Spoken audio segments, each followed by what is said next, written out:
It's locked, all right.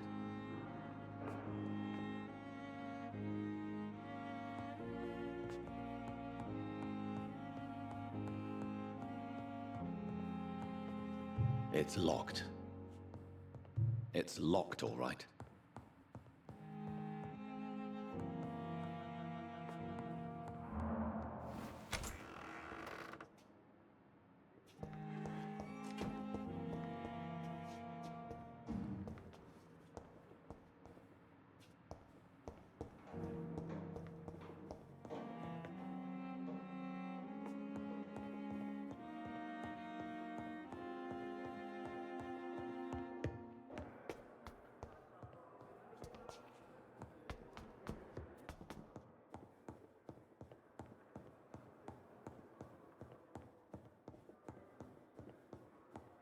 I cannot enter.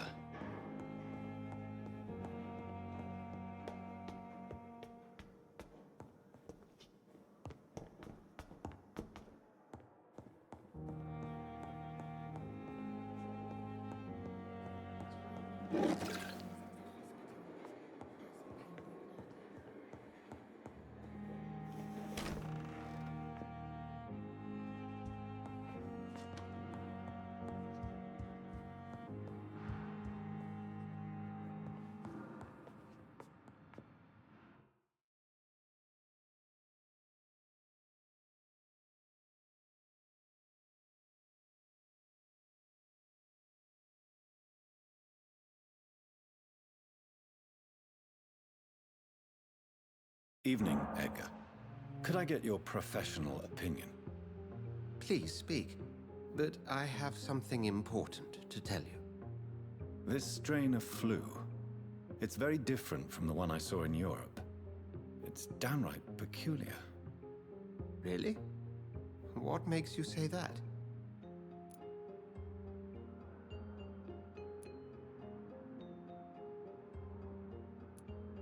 I never saw symptoms like this when I was in France. Not at all. I see. Do you have anything more to go on?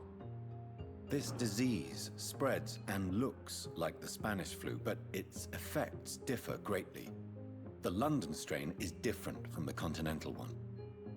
This is very interesting. Did you find something else?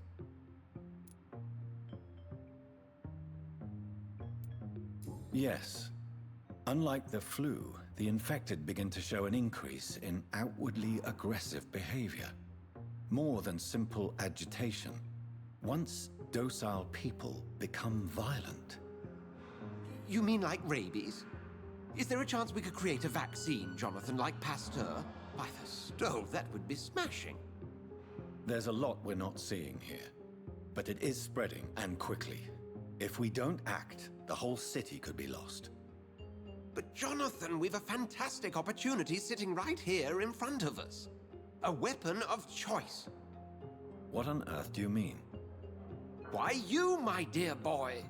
With your expertise and your blood, we could isolate the properties that course through your veins. Think about the possibilities.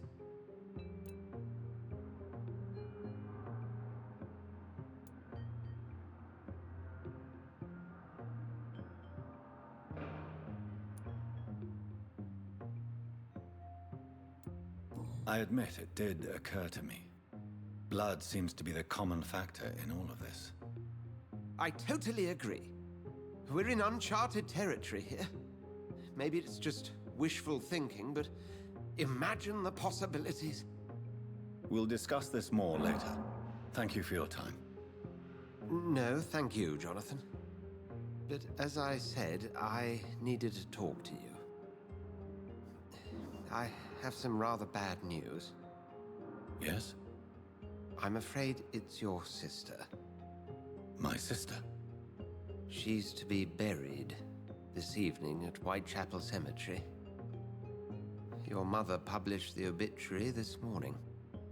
I see. I'm sorry, Jonathan. Please accept my condolences.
Hello again, Dr. Reed. I feel better already. Can I go soon? Goodbye, Mr. Hampton. We'll talk again later. Someone's poached my blanket. Oh, the cold will be my death.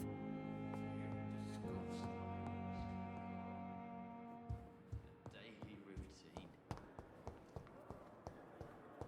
The giant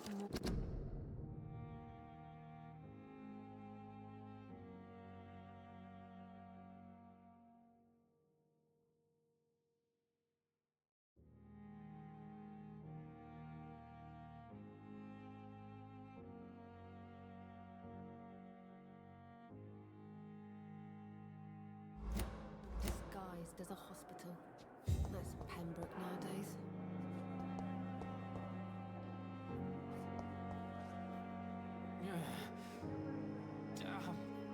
Good evening, Nurse Hawkins. Good evening, Dr. Reed.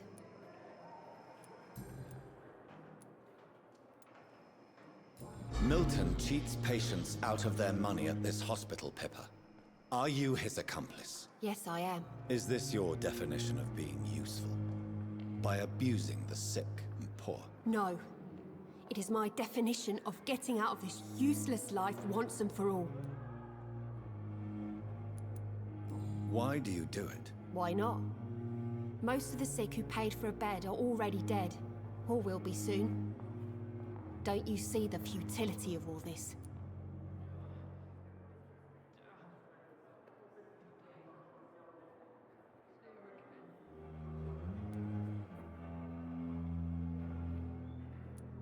How can you be affected by the misery around you, and be so heartless at the same time?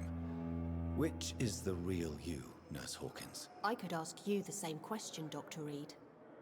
Are you more real when you lie to a dying patient, or when you grant him useless medication? Whose idea was it? What difference does it make? We did it together, and I'm guilty as charged. Answer my question. It was my idea first, even though Milton would say it was his, to protect me. Goodbye, Nurse Hawkins.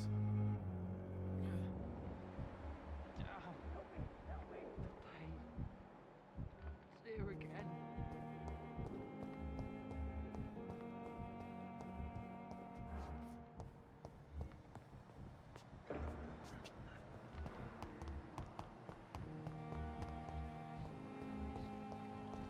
I never thought I would have to attend my murdered sister's funeral.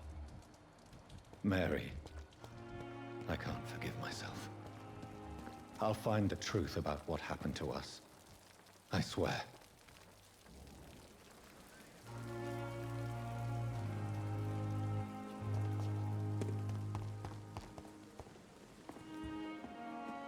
Jonathan, are you all right?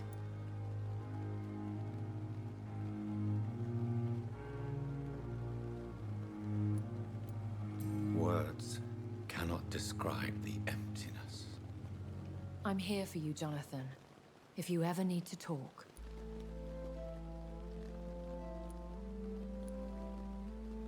Could I ask you some delicate questions? Ask, and I will answer if I choose. There's so much I want to know. I mean, what? Where? Who? Slow down, Jonathan. And please, not all questions should be answered. Please tell me.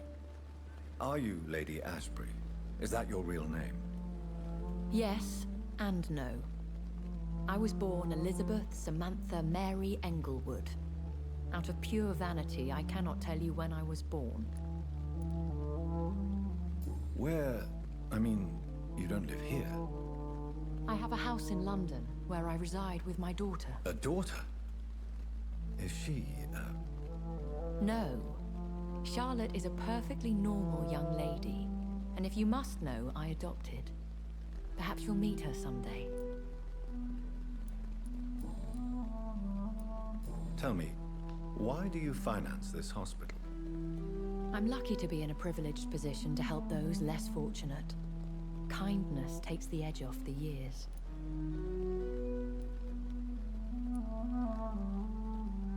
And our Dr. Swansea? He's fine with this culling of patients. Dr. Swansea is a man firmly rooted in the realities of the modern world. He understands what we're trying to achieve here. If you'll forgive me, it seems a little hypocritical healing those that you may kill. Jonathan, we are what we are, a paradox. Dead flesh with a lust for life.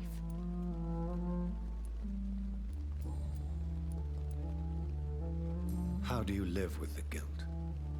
I can't answer that, Jonathan. But we have to accept our nature.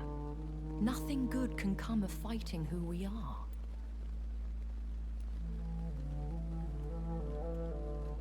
Have you killed someone you've known? Jonathan, have you forgotten what I do here? I need to meet the men and women I kill. Have you ever killed family? I will not answer that. In time, perhaps.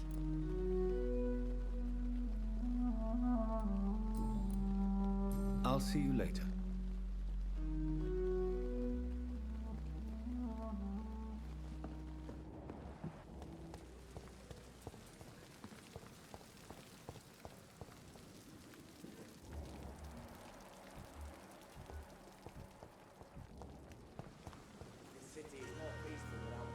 Hey, Doc. I'll leave you for now, Mr. Cox.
It's locked.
It's a leech! Over there! There's one of them vermin! Filthy piece of shit!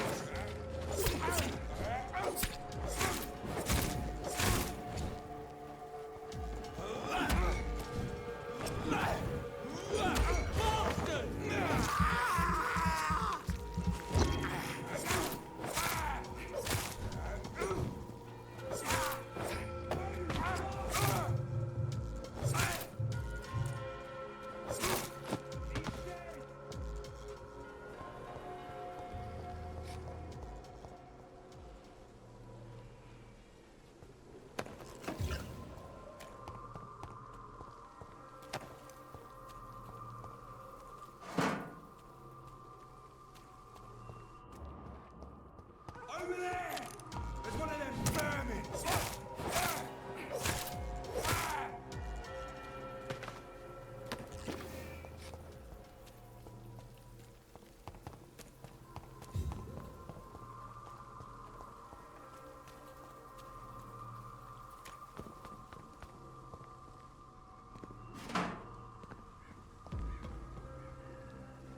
Stop right now! Over there!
sister.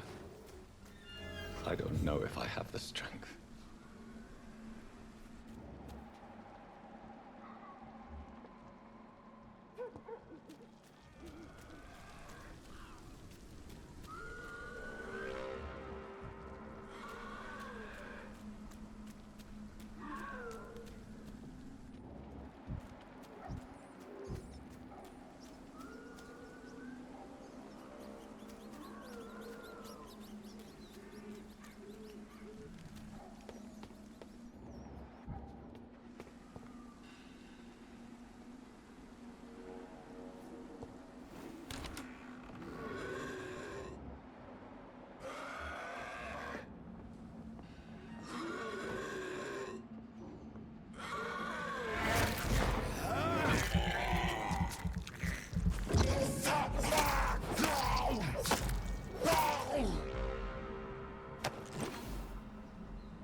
I cannot enter.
This is Braille.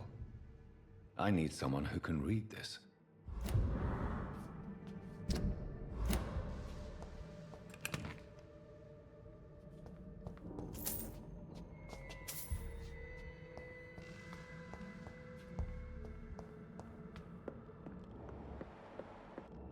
It's locked, all right.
I cannot enter.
Somebody help!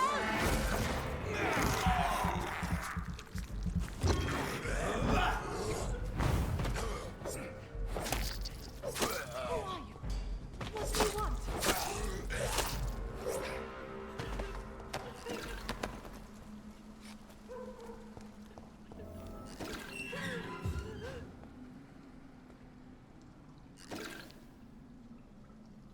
Are you all right, miss?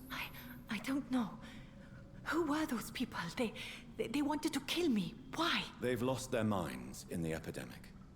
They won't come back for now. You seem to know a lot about them, sir. I'm Dr. Jonathan Reed. I'm investigating this disease. I am Xiaoxun. Thank you so much for helping me, Mr. Reed. I must go to the cemetery now. Goodbye.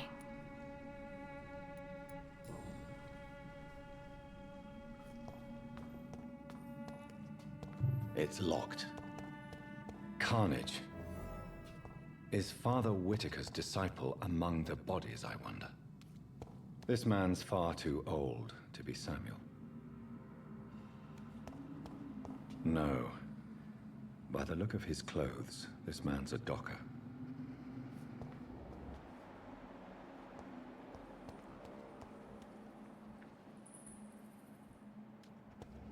Samuel isn't here. I had better follow the blood trail.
Since I can't reveal myself to my mother now, I must find a discreet spot to attend the ceremony.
It's locked, all right.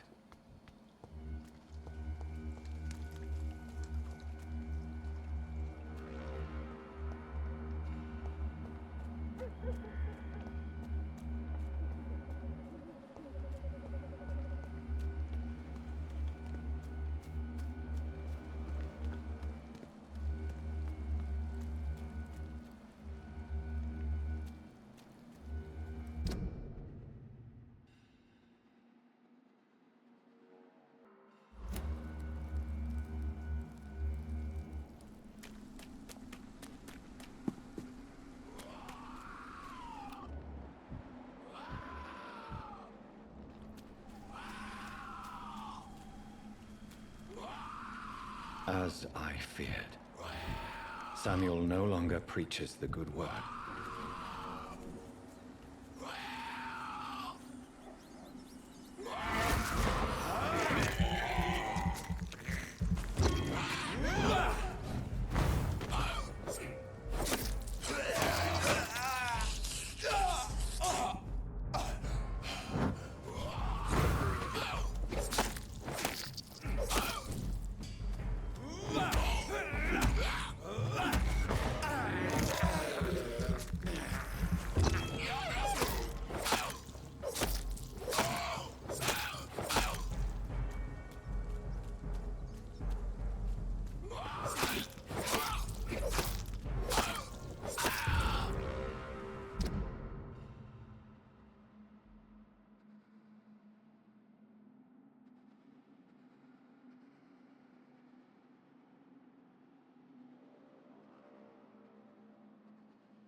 I am the resurrection and the life.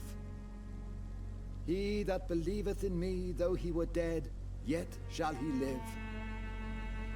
And whosoever liveth and believeth in me shall never die. We commend unto thy hands of mercy, most merciful Father, the soul of our sister departed, and we commit her body to the ground. Earth to earth, ashes to ashes, dust to dust.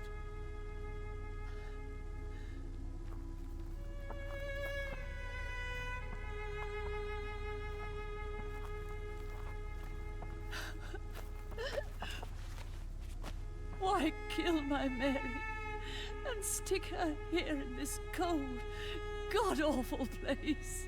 These are the legal requirements for the epidemic, madam. Oh, Avery, I feel so tired. Please take me home. Yes, madam.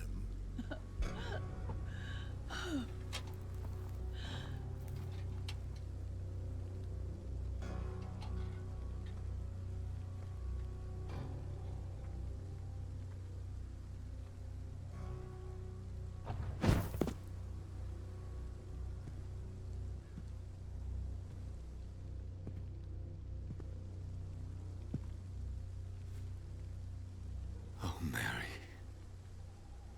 What have I done?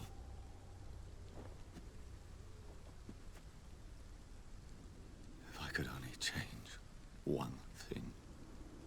One thing. This is a nightmare.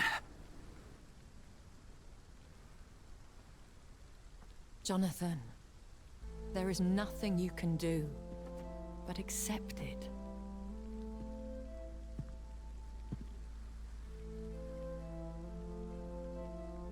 What brings you here?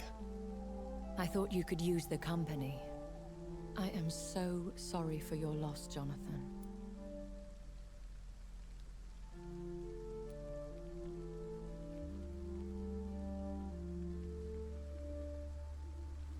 She was a good person. Vibrant, full of life. She was kindness incarnate, my Mary. You're a good person, Jonathan. And a young Ekon. A newborn cast into the night without so much as a candle to guide your way. She had been scouring the most dangerous parts of London in search of me. And it led to her death. Jonathan, don't. I still hear her last thoughts. They echo in my head. Her mind shattered, and it haunts me. Jonathan, stop. Listen carefully. You must come to terms with this. You must learn to live with what happened.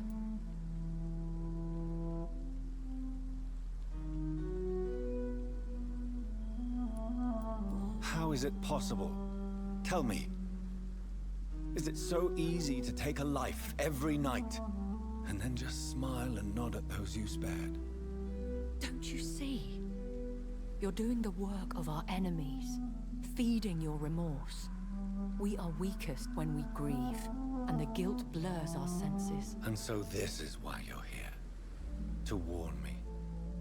You've felt this pain yourself. You too have endured this. I don't want to lose you, Jonathan. I've lost so many friends. Loved ones I cherished.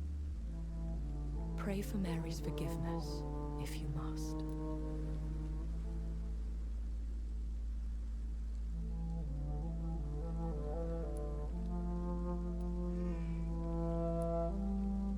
Thank you, my lady. I will. Good. But be careful. If I found you here, others may too. What should I do then? St. Mary's Church is not far from here. Go there and make your peace. Find the solace you need. My lady wants me to confess. No, Jonathan. It's you who wants to confess, I think.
civilians allowed, sir.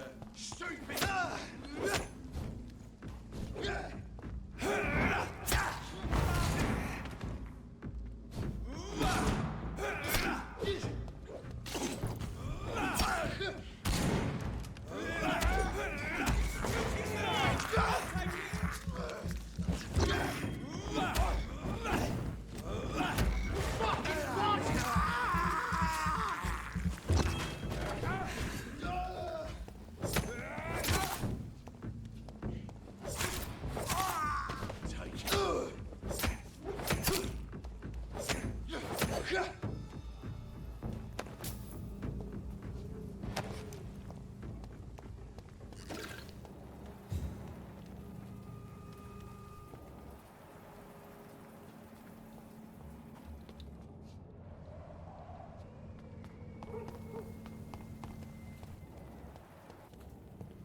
And off to church he goes, a newborn seeking divine consent to lick the blood from the soft and pointy crown. Who are you? Make yourself known. Newborn, you reek of guilt and pointless compassion. Shed your skin, forget your old weaker self. What do you want from me?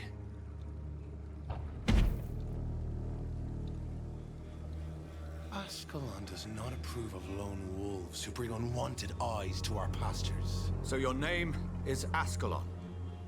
Ascalon's will is vampire law. Learn them, abide by them, or I shall return as your judge and jury.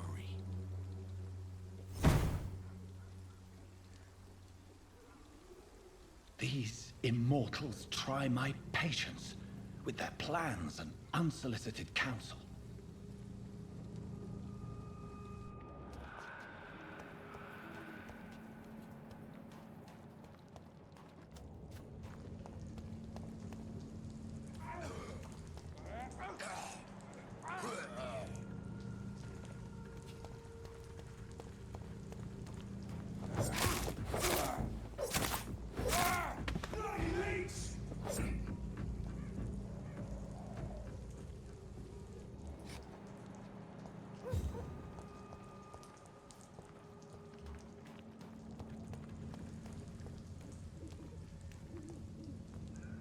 Over there!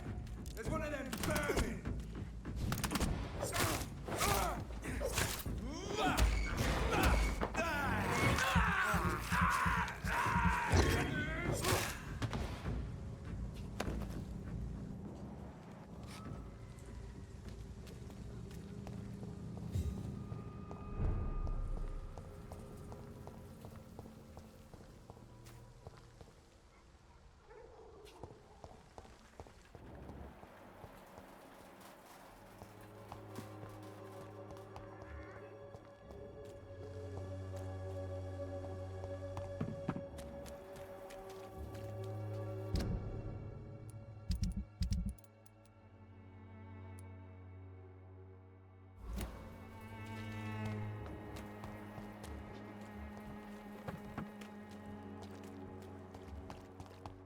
Pay me a glass of alcohol.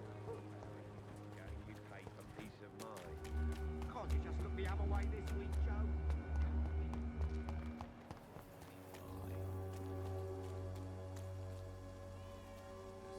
Good evening, sir. Do you remember me? If you're here for a reward, you'll be sorely disappointed. But I'll gladly shake the hand of a fellow countryman. I'm not here for a bounty. I'm a doctor. Dr. Reed from the Pembroke. A doctor? In Whitechapel? What an opportunity. My name's Bates. Cadogan Bates. Do you require assistance, Mr. Bates? Not me, but your skills could help a lot of people round here. That would help my business, because I say, a live tenant's a paying tenant.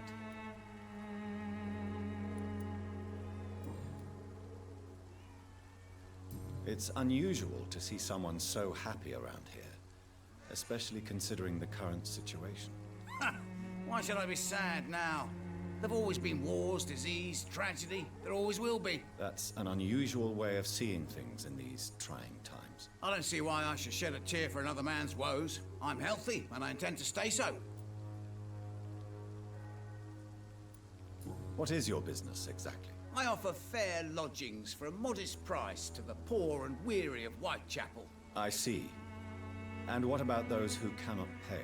Well, deals can be done, if you know what I mean. Money's not the only currency. After all, I'm not immune to a pretty face.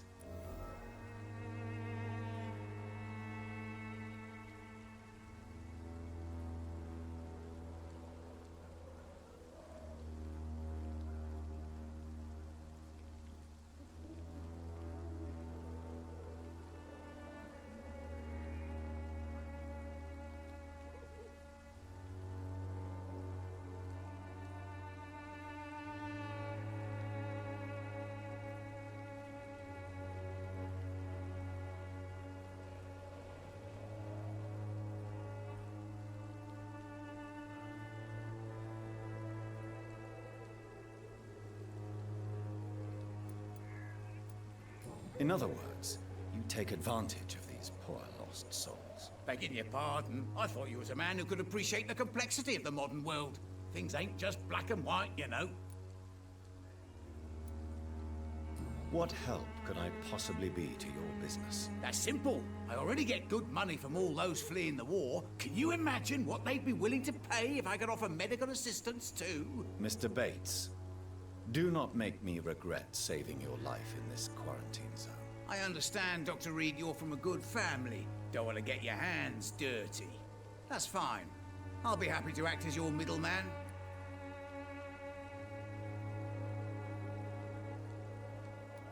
I've no interest in money. Perhaps one night I will visit you and take what I require. If that should happen, there will be no need for a middleman. So it's a no, then. That's too bad. The Reed tonic could have really helped people, you know, save lives. Isn't that what you do? I mean, people buy that Swamburer's shit. Tell me, what's your honest opinion of the increasing violence in London? People are just beginning to discover what we've always known. This city's rotten to the core. They just took their bloody time to wake up and notice it. What do you mean? People are acting like the violence is news. But it's always been savage down here. It just bubbles to the surface every now and again.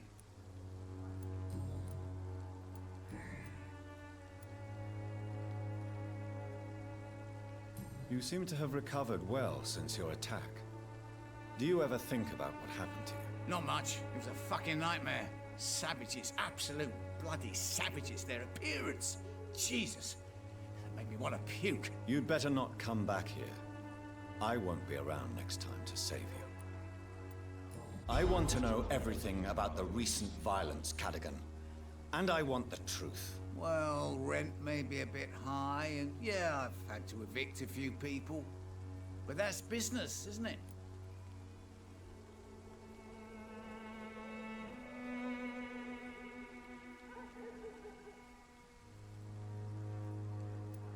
Take this as my final warning. You will not profit from the misery of others. Business is one thing, but what you do is quite another. Really? What you gonna do? You ain't from here.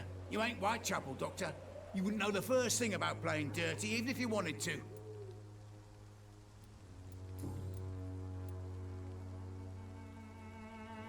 Have you heard anything about Nurse Crane and her dispensary? Not really. Why am I not convinced? Maybe it's because you lack faith. Being a skeptic must be useful for a man of science. A man such as yourself, knee-deep in the muck of Whitechapel, must know more. Speak now. Yeah, thanks to Nurse Crane's dedication. These foreigners keep coming to Whitechapel, and my lodgings welcome all. So business is booming. More than ever. Hope Nurse Crane's dispensary does nothing but flourish. More money in my pocket in the end. Goodbye, Mr. Bates. Mr. Bates. Evening, Doctor. Since I took an oath to help people, can I be of assistance? Well, seen better days, that's for sure. But it was bound to happen with all these refugees about. Infecting you is probably the last thing on these people's minds. Take this, in any case. What? You give me this for free? Don't have a clue about this place, do you? Goodbye, Mr. Bates.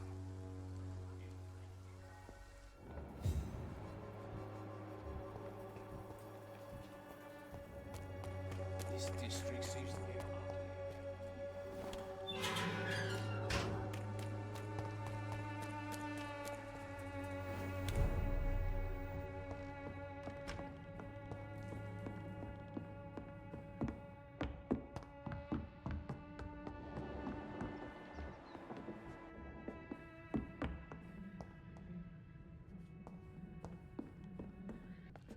Welcome back, Jonathan.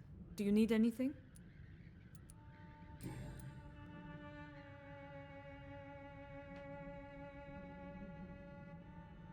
How is the sanitary situation in Whitechapel? I don't know whether you have undertaken your own patrols or examinations, but local health seems stable. How are things going in the dispensary? Things are going fine since we made our arrangement. Do you have many patients? A few, but most of them just pass through and go back home, especially since those vigilantes stormed the building on the night you were here. Have there been any more attacks by the uniformed men? No. It looks like they have found another business to extort. How are things going in the dispensary? Things are going fine since we made our arrangement. How are things... Things are...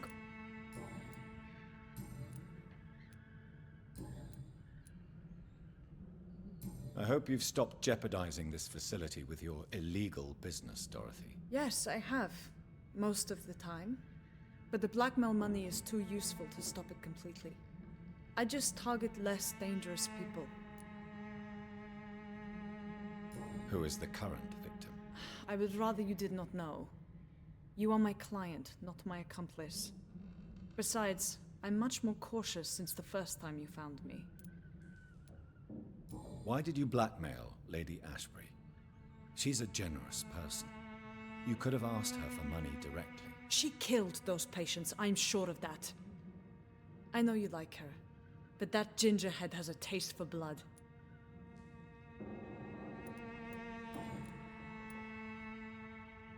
Tell me about yourself, Dorothy. There is not much to say. My real name is Dorothea Crasciunescu. I was born in Romania, and I may have been the best nurse Pembroke ever had, before you fired me. Do you regret your time at Pembroke? I missed the energy. There was so much to do, so much to learn. Even though I was double-crossing the board, I felt I was part of something worthwhile there. Do you think about going back to Romania? Once the war is over and the epidemic here has been contained? Jonathan, this war will be over long before you will see any improvement in Whitechapel's sanitary situation.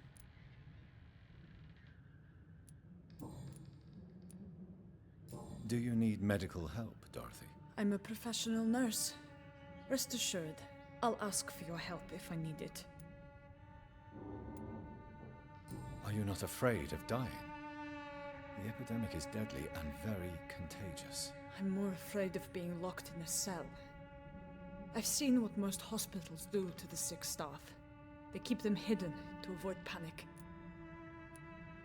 Do you trust me? You forced me to resign after you caught me trying to save a dying patient. Of course I trust you. You're a blackmailer, just like me.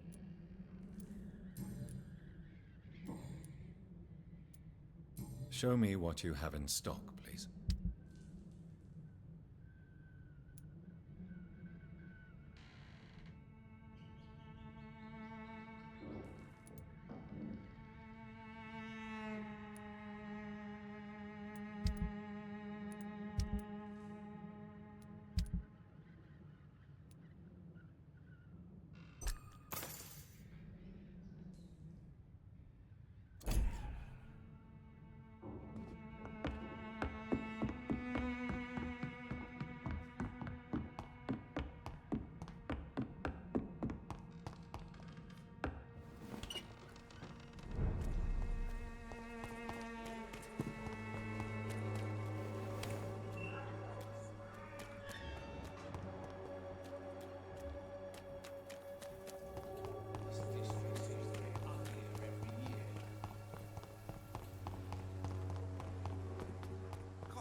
other way this week, Joe? Come on, we can sort it out, right? It's not my call, Barrett. You pay one way or another. Please, Joe. Fancy buying something, sir? You never lose your focus, do you? Right then. Show me what you have.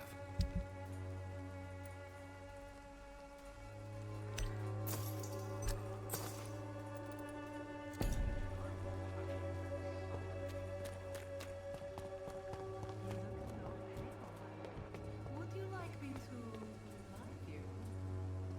Good evening, Mr. Whitaker. It's Father Whitaker, my son. So, are you still lost in your rational delusions?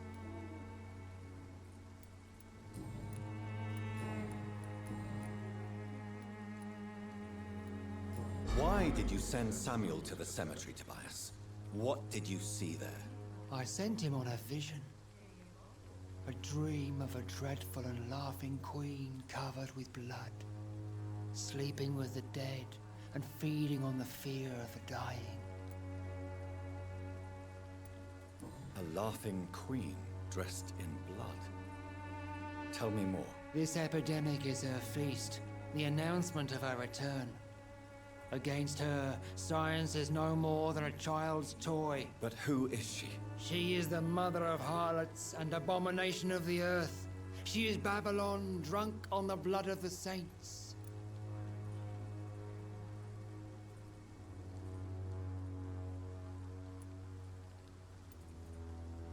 Why did you... I said... You sent a man to die because of a stupid vision. I have heard enough of your nonsense. Goodbye. You look so pale, my lord. Would you like me to... Good evening, Mr. Whitaker. It's Father Whitaker, my son. So,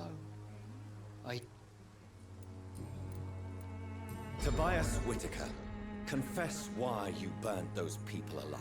I have done what no one was ready to do. I will smite the flesh of the unclean to protect the righteous.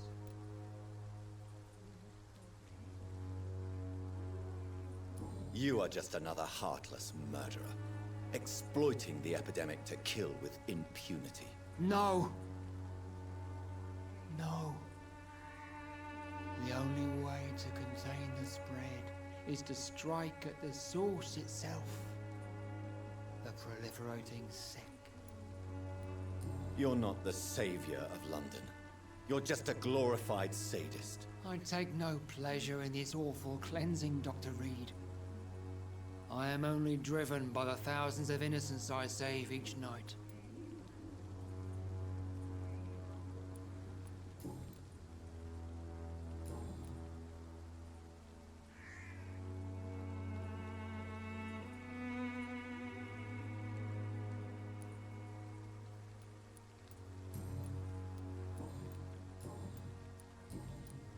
Have you recent news of Nurse Crane and her dispensary? That woman is as depraved as Jezebel, and she deserves the same fate. Really? Why is that? This woman runs no medical facility, but a temple to the false prophets of science and debauchery. And she has many accomplices, I heard. I have found Samuel, your disciple. I am afraid I have bad news. I already expected the worst. He should already have come back. He is dead, isn't he? Yes, he is now. The epidemic took him. Samuel steadily made donations to our cause. He would have rewarded you himself if you'd found me in that awful cemetery. Please accept this money. I have had enough for tonight. Goodbye.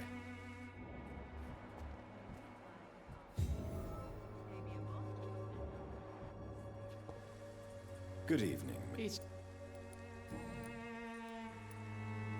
Your disciple, Samuel, stole from the dead in Stonebridge Cemetery. I have proof of his crime and proof of his death. No! Samuel was the best of us. So devoted, so zealous. He gave all he had for the cause. He tirelessly preached the good word. He defiled the dead with his petty thefts. That's how he financed your misguided crusade. Think what you will. When this city is saved, he will be praised for his devoted fortitude. He walked boldly into the mouth of abomination. Your precious Samuel used you. He was an immoral crook. If that's true, then he will be my burden to bear during this endless night.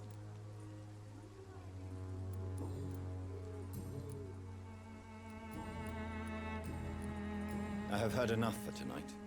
Goodbye.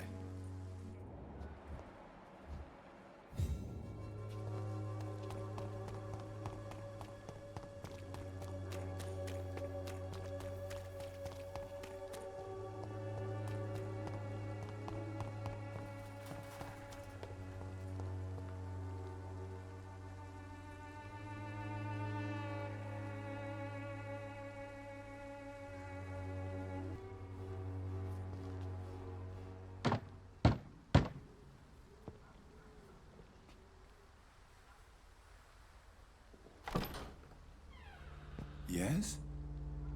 What is it that you want? I'm sorry to disturb you at such a late hour. No worries, my son. I'm still quite awake, having just returned from a funeral. Yes, I know. I've forgotten what I wanted. I don't know.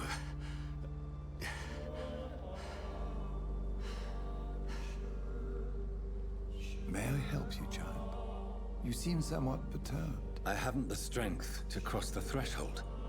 I wish to pray, to cleanse my soul. The church is shut by order of the bishop. But I'm still the vicar of St. Mary's, if that is any use to you, my son.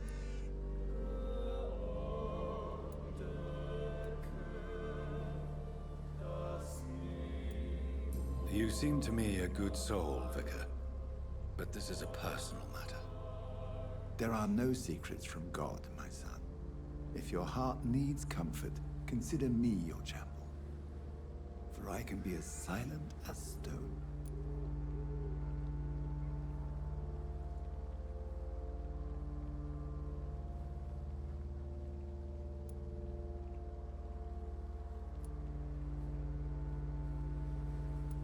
I've made myself perfectly clear. This is a private matter. Your eyes burn with rage, yet I see the pain that lies beyond. I am here to lighten the burden of all God's creatures. Whatever you tell me is between us and the Lord. Very well, priest. As you seem quite adamant. Open your heart, my son. Tell me what burdens you. With whom do you wish to speak?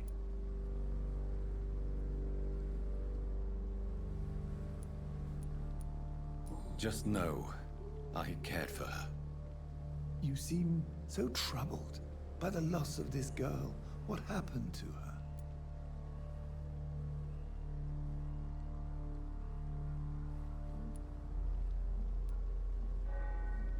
She was murdered.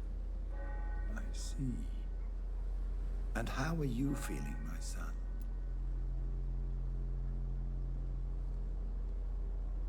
I feel responsible. The pain is consuming me. I have a final question for you, my son. This is of the utmost importance. Ask your question, Vicar. What would you like her to know?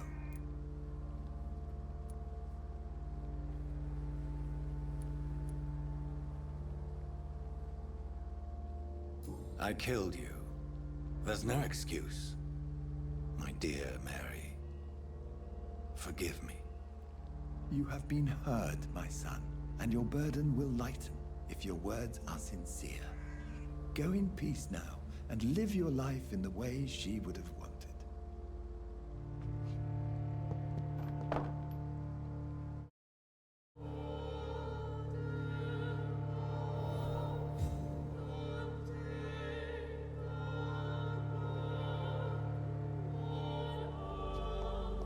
Whatever happened on this dock is between my sister and I. It does not concern God at all.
afraid. You again? What do you want this time?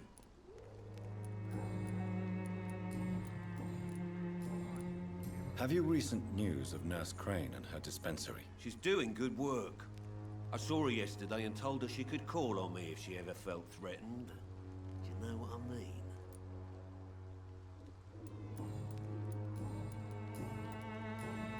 Goodbye, Mr. Peterson.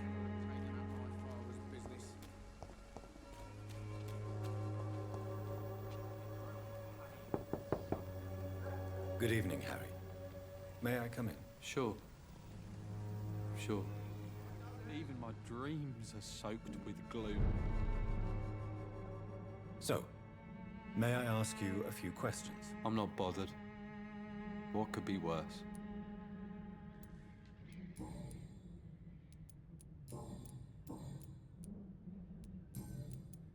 Have you any recent news of Nurse Crane and her dispensary? I don't believe in miracles, but it seems the epidemic has been kept at bay for a few days.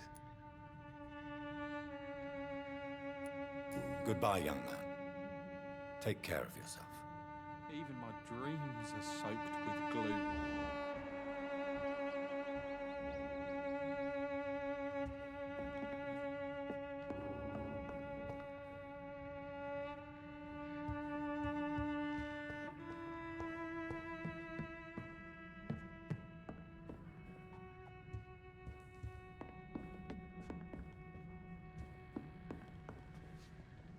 It's locked.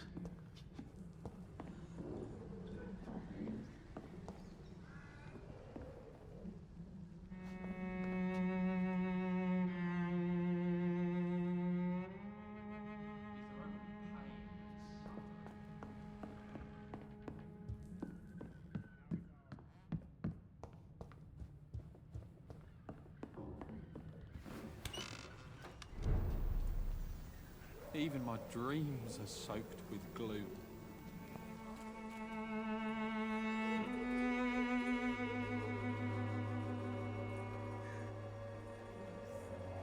I know it's hard to believe, but this district has always been wretched. I'll let you go, guys.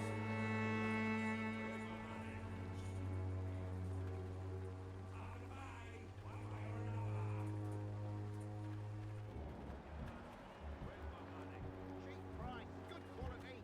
Come on, take a look. Don't be afraid. One way or another.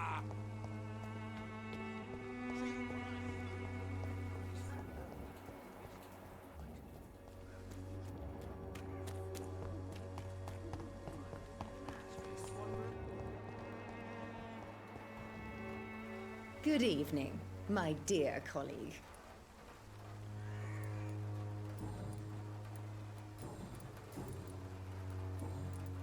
Have you any news on Nurse Crane and her dispensary? I can't believe that people are naive enough to trust her medicine. She's just a shady nurse with good connections.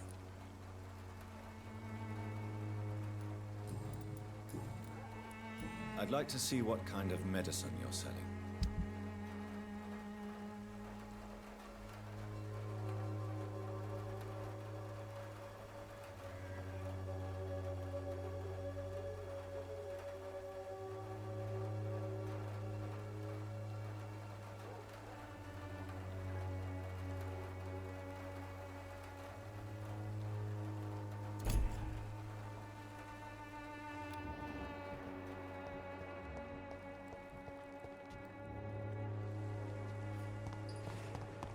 All the good boys join in.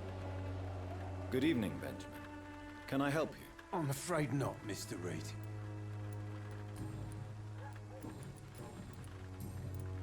Have you any news of Nurse Crane and her dispensary? I visited her dispensary recently. If I'd heard about it sooner, it would have made life easier. A gun, alcohol, and a bad temper.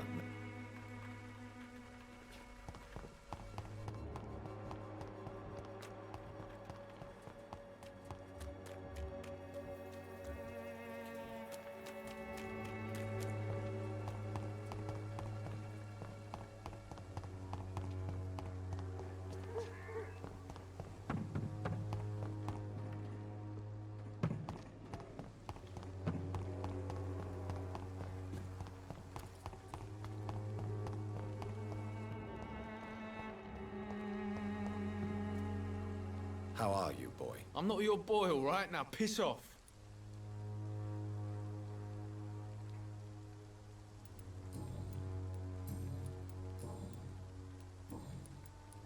Have you heard anything about Nurse Crane and her dispensary? Nurse Crane? Yeah, I heard she's doing all right. Connected and protected.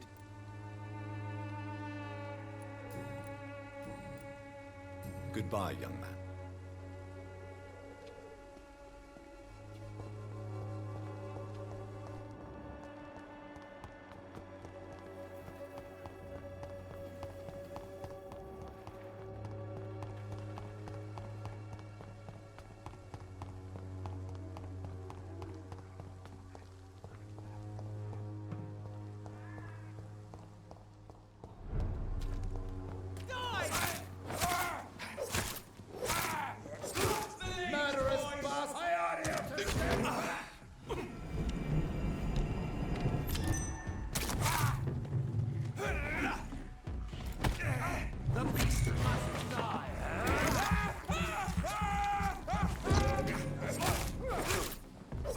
Watch out! It's fast! Christ!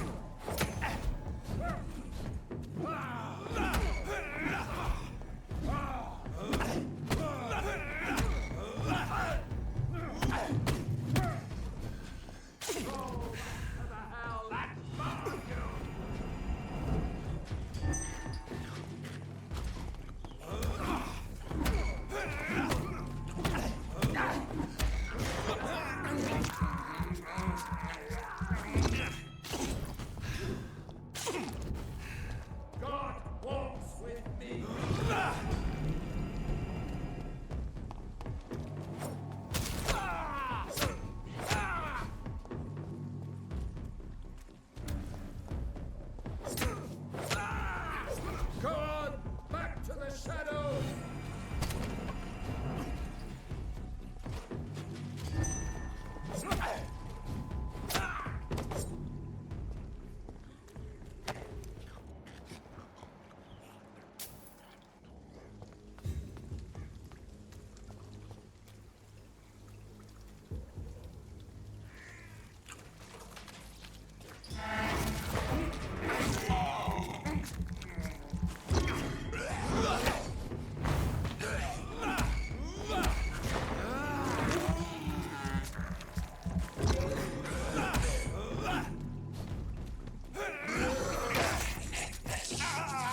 are you?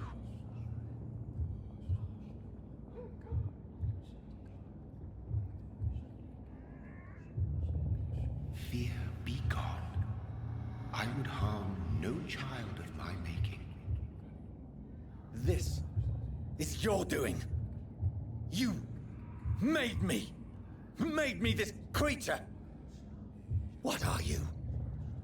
I am the land. You are our champion.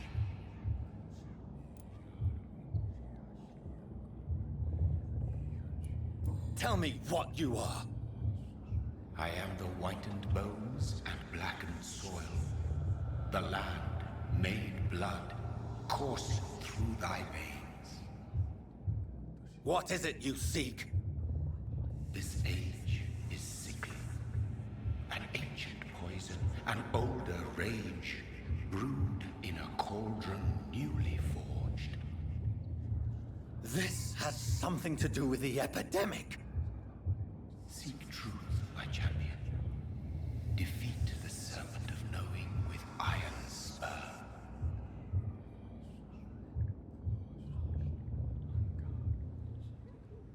I've had enough of others making decisions for me, pretending to know how I should feel or behave. So the vampire who made me is some sort of disembodied entity? Or was he just projecting this vision in my mind? Maybe Edgar can help me with this one.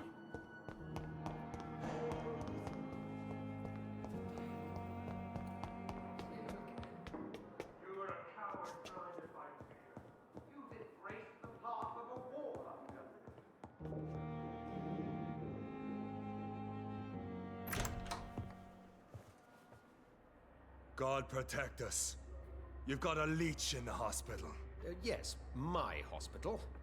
My mission is to heal while you go about warring.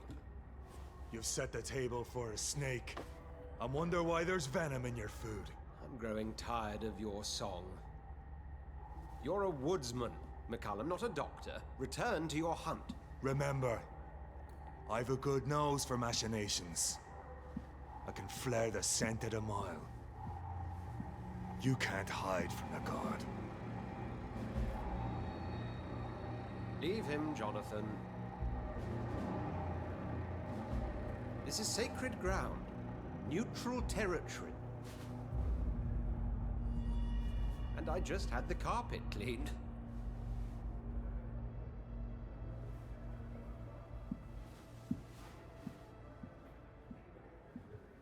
By the sacred stole, this is very bad news. Bad news indeed.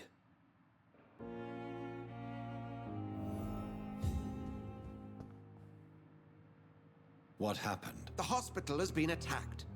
We have injured patients, at least one dead and several missing.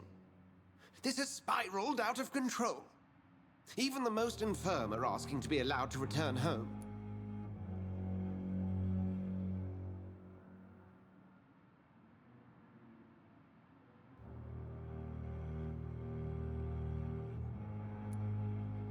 We cannot have the people lose faith in this institution. This hospital is their only hope. Of course, you're right. But we cannot afford a public scandal. It would ruin us. We must restore order, and quickly. You mentioned a dead patient. Who is he? She, Jonathan. She was Miss Harriet Jones. I found her room like a slaughterhouse. Blood everywhere. The duty nurse is taking care of the mess.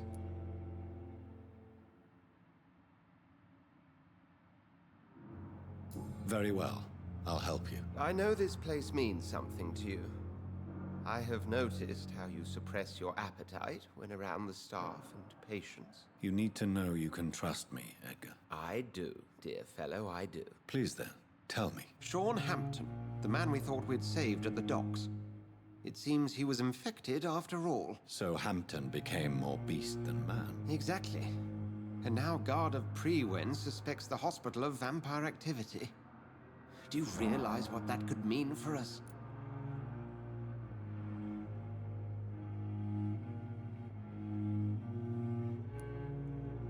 Rest assured, I will protect you and your staff. McCullum is a fanatic.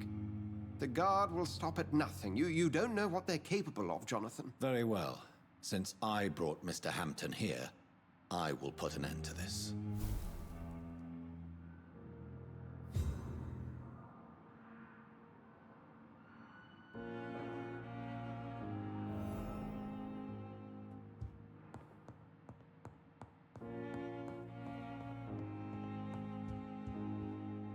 If you don't mind, I have a few questions. I'd be delighted to help you if I'm able.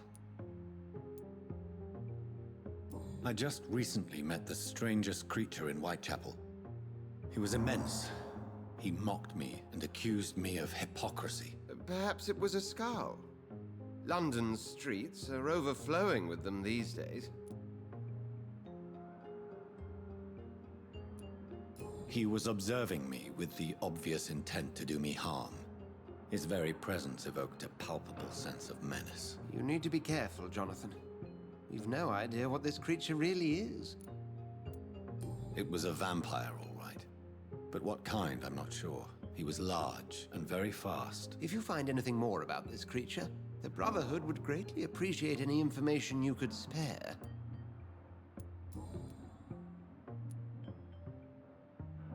I recently tried to enter a church. It has been a very unpleasant experience. The Brotherhood's research on the matter of faith and vampirism has proved somewhat insubstantial, to say the least. Is this proof that I'm cursed in the eyes of the divine? The wrath of the Almighty? There's no way of knowing. It could be subconscious guilt, or irrational fear, or deep-seated beliefs. It's hard to explain in terms of science, that's for sure. I'm sure Lady Ashbury will have far greater insight into this matter than little old me.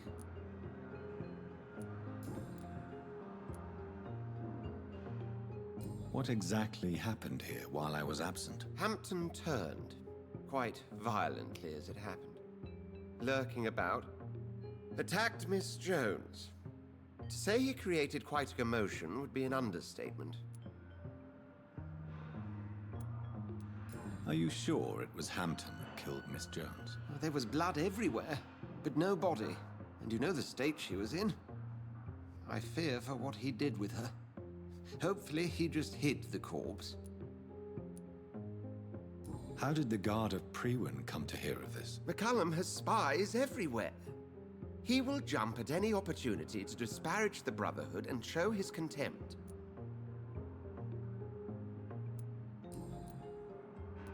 Who was that man in your office? Geoffrey McCullum, actual leader of the Guard of Prewin. I suspect he's the man behind the rebirth of this old and dusty society. They know I'm here now, don't they? I can guarantee one thing. The Guard of Prewin would never dare to attack the hospital while I'm in charge here. What do they hope to achieve? Their ultimate goal is the eradication of all vampires in the country. They see you as a threat to mankind, Jonathan. Thank you, Edgar.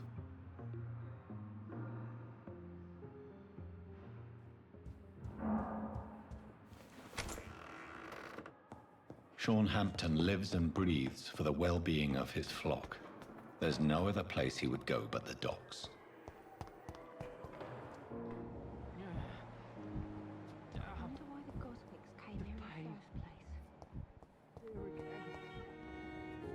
What on earth happened here?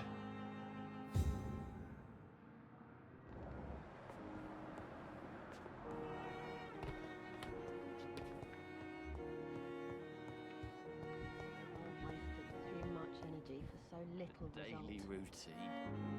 Good evening, Nurse Hawkins. Good evening. What can you tell me about the recent commotion in the hospital? Everybody's afraid. Death has always been a frequent visitor. But murder? How can we cope with that?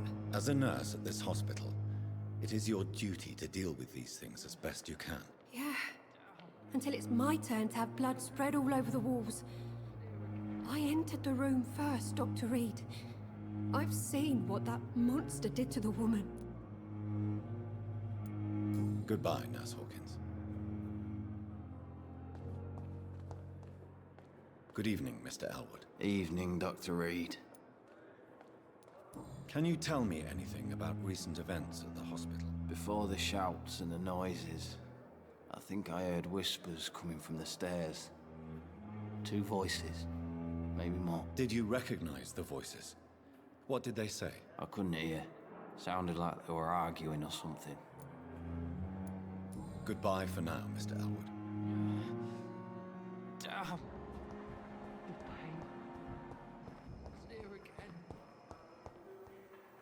Good evening, Miss Howcroft.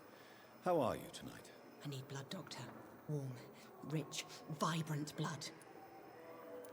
Is there anything you can tell me about the recent commotion here? Many things can happen under cover of night, Dr. Reed. But I took no part in this massacre. But did you see or hear anything? I can't say I did, but the smell of fresh blood almost made me faint, Doctor. I'll leave you, Mistress of the Dark, to your nocturnal activities.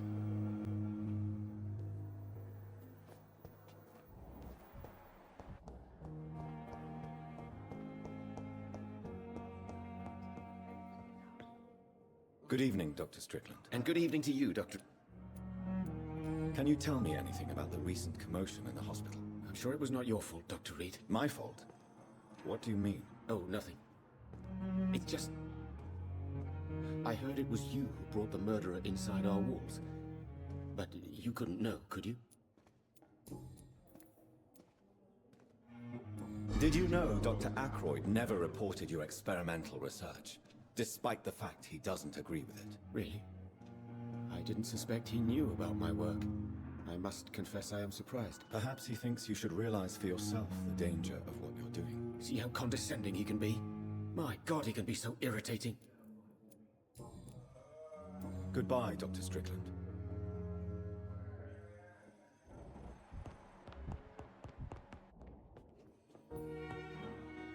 Good evening, Mr. Fiddick. Good evening, Dr. Reed. Any news about my operation? Please, tell me about the recent commotion in the hospital. I heard Miss Jones call for help from her bedroom. There were some loud noises, like people fighting. All of a sudden, it went quiet. And then a nurse started screaming. Do you know who the nurse was? Not sure, but I think it was Nurse Hawkins. Goodbye. Always knew the words to calm the children, Helen.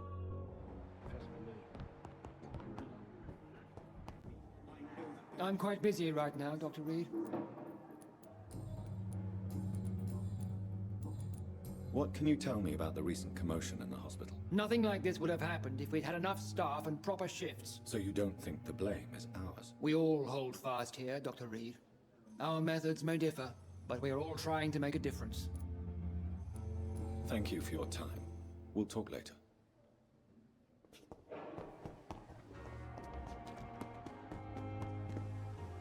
Good evening, Dr. Reed. Such a pleasure to see you again. Can you tell me anything about recent events in the hospital? Oh, goodness me. This whole story is such a shame, sir. I have no idea how it happened. What are you talking about? Poor Miss Jones. Her body is missing. Someone stole it. Miss Jones's body has gone missing? Yes.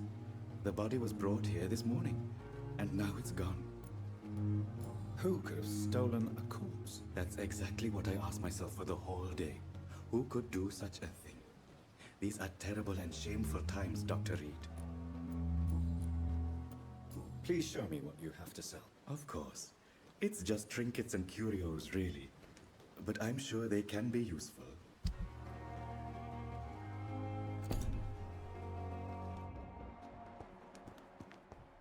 It's locked.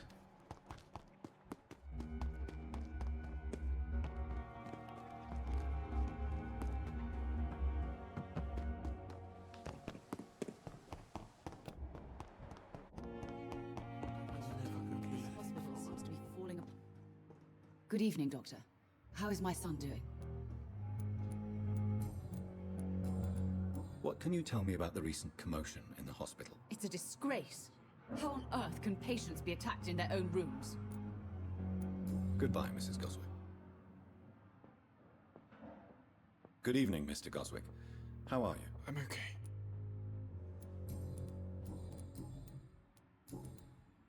What can you tell me about the recent commotion in the hospital? I heard shouting coming from the first floor. I was asleep when it started. I have to go now, sir. But don't hesitate to contact me if you need any help. Doctor.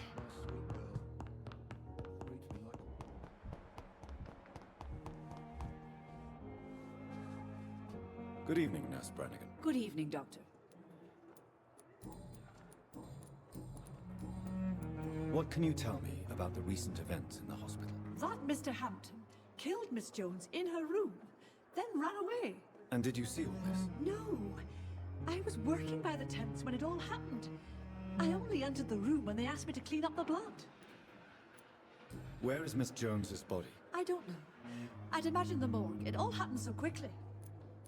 Did you see Sean Hampton leave the hospital? I think I saw a silhouette exiting the hospital gates after the shouting started.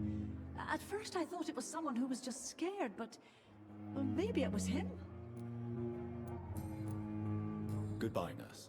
Call me if you need assistance.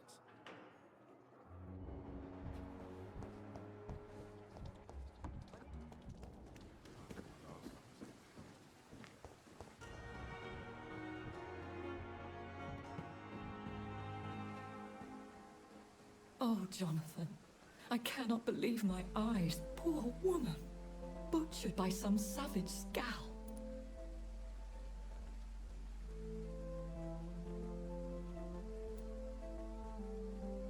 Yes, and I'm afraid I'm at least partially responsible. The man, the scowl, I brought him here. Jonathan, how could you say such a thing? Forgive me if I feel despondent, for there seems to be no end to the suffering and death that surrounds us. I'm always here for you, Jonathan. What do you know of Ascalon?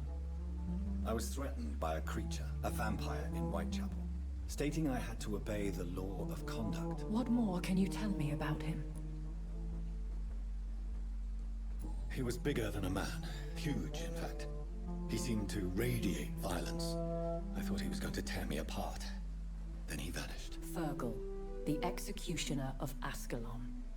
You were fortunate he was not after you, but rather out doing his master's bidding.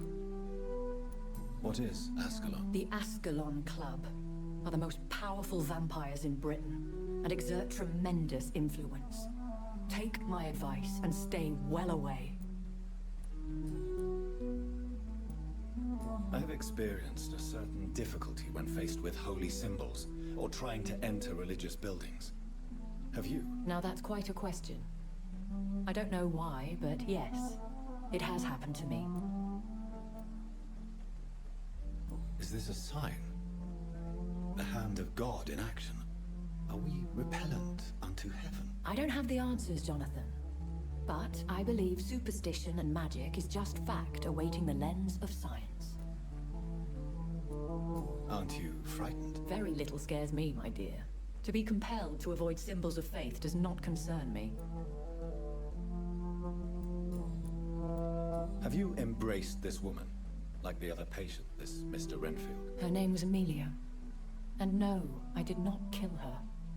I vowed a very long time ago that I would never take another life, unless they ask.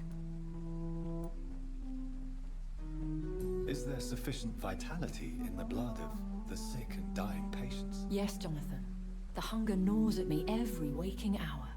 Frankly, I'm starving. Temptation surrounds us. Rich, vital. How can you resist? Over the years, any pleasure I once gleaned from feeding is long gone. I drink for sustenance. And though I still thirst for more, I restrain myself. Thank you, my lady. I hope to see you again soon.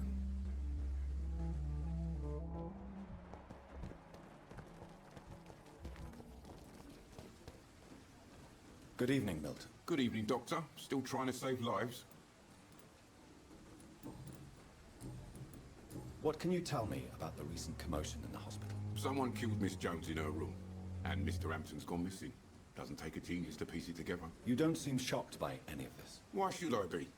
Whoever did this must be long gone by now. And besides, he got rid of the old bag. I'd like to see your goods. Wise choice, Dr. Reed. A reliable gun is what everybody needs these days.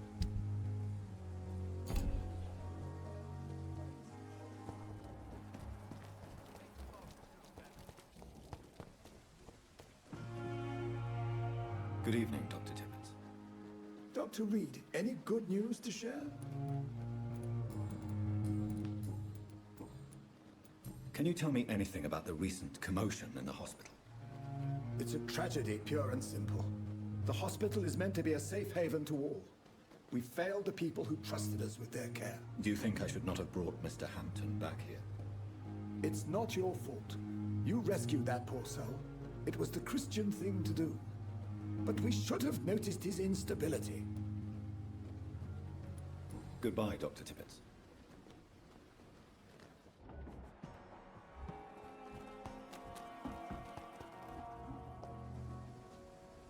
Hey, Doc. What can you tell me about the recent commotion in the hospital? All I know is I ain't letting anyone rip my throat out in my sleep. I found myself a nice blade, Doc. I'm ready. I'll leave you for now, Mr. Cox. Is this supposed to be an hospital? A pigsty would smell better.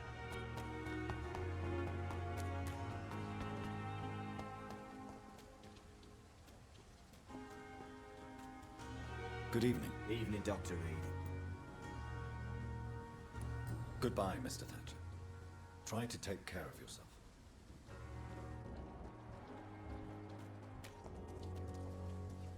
Hello again, Mr. Blight. Good evening, Dr. Reed.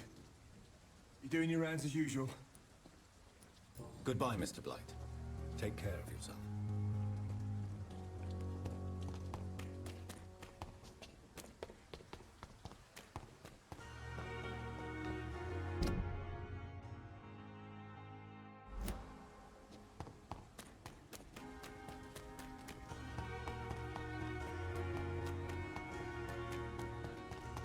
It seems the Freewen are redoubling their patrols in the district.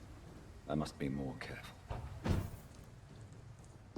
Fear no evil. We do the Lord's work here.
It's not human!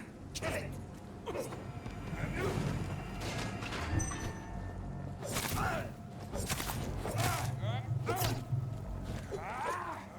We cannot be defeated! Die, vermin!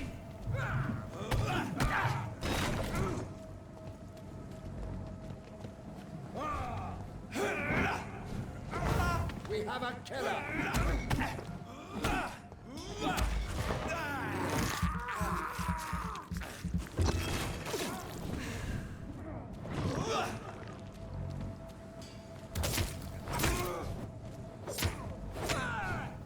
Back, demon! Back!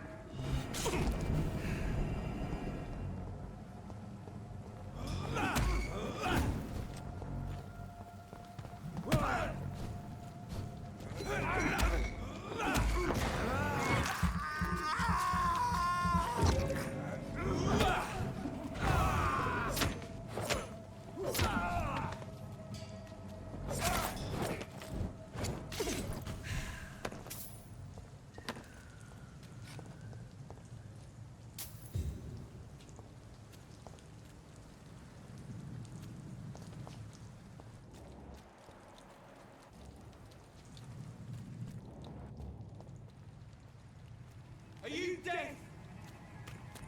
Watch yourselves! He's dead! Oh!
Burn it, boys!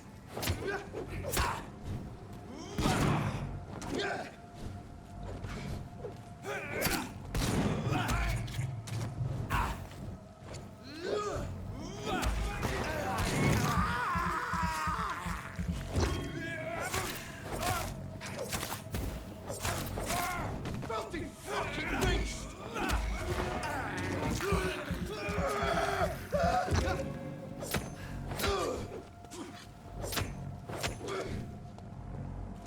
No more, vermin!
Good evening, sir. Who the fuck are you? Don't you see I'm busy here? Dr. Jonathan Reed, that's who I am.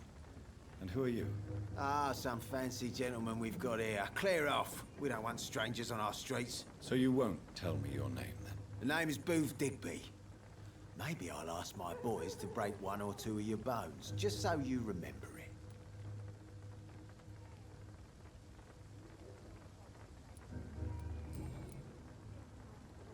Are you some kind of vigilante patrolling these streets at night? Something like that, but the police aren't in charge here. We are, see?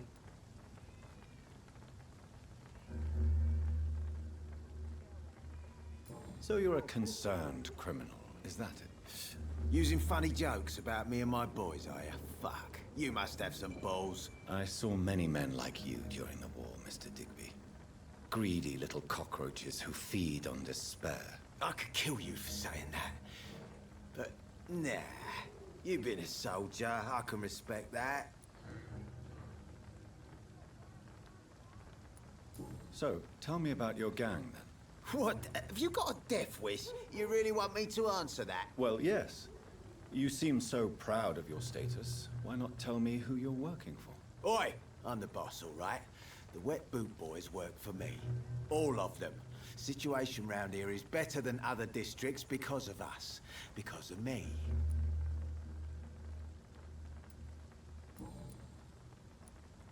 What can you tell me about this part of town? Things ain't that bad, thanks to us. We give people what they need, and we control this borough. Well, you're not doing a very good job. People are still dying here, like everywhere else. Yeah, well, we can't be everywhere all the time. And Edwina says if we can find more guns, we could be more efficient. More efficient? Really? You should probably tell Edwina that guns are useless against diseases and infections. Incredible. You know what? You're lucky she can't hear you right now. She's more smart than patient. My sweet queen of the docks.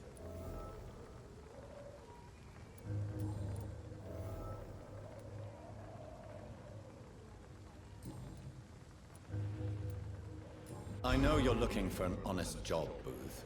You're tired of this criminal life, aren't you? It's just an idea. Edwina loves to run things so much. You can never really leave the gang. Wet boys for life, you know?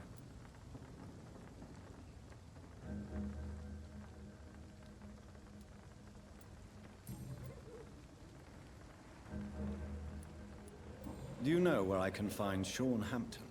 I need to talk to him. The sad saint. Why on earth do you want to talk to him? He was one of my patients at the Pembroke Hospital. Oh, yeah. I heard the poor bastard had been abducted by some cunt. You better ask Tom Watts. He knows Sean Hampton well. Goodbye, Mr. Digby.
Are you all right, sir? What are you doing in a place like this? I'm not sure that's any of your business. I hope you realize that staying here will put your life at great risk. Pah! I'm not afraid of these guards of Priwen, or whatever these thugs call themselves. I can still kick some respect into those youngsters. I wasn't specifically referring to them, but are you really after these men? Why? They took my boy! I've had no news since he joined that crazy gang. So I decided to come and find him myself, to get some answers. I see. But as I said, your life is at risk if you stay here. And I'm not referring to the gangs either. You should leave, sir. Well, this part of town used to be nicer, let's say. Perhaps you're right. This isn't the best way to save Andrew.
There is a name engraved under the blood on the back of the case.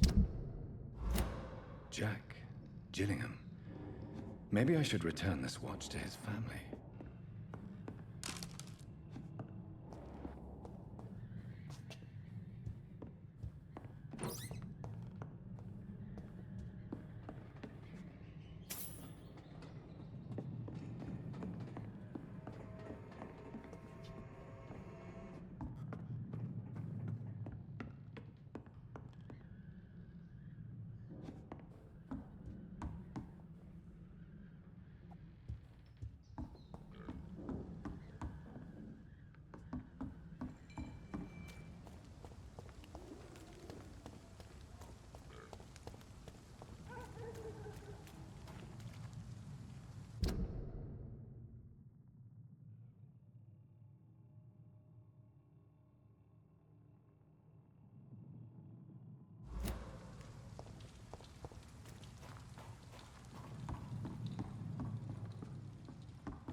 This is Braille.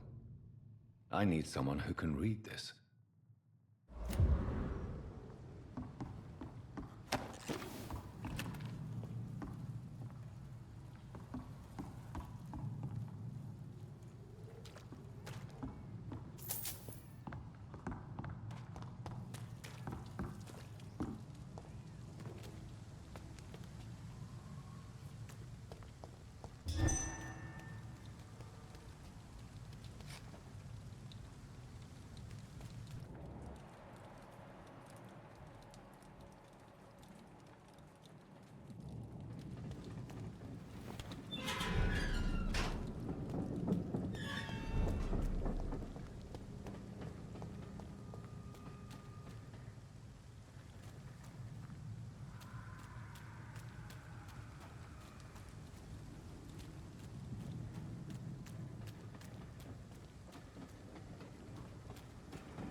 Good evening, sir. Good evening. Why must it always be a good evening? I was just being polite. I'm Dr. Reed. I'd like to ask you some questions, if I may. Don't like questions. Or doctors. And the name is Seymour Fishburne, if you must know.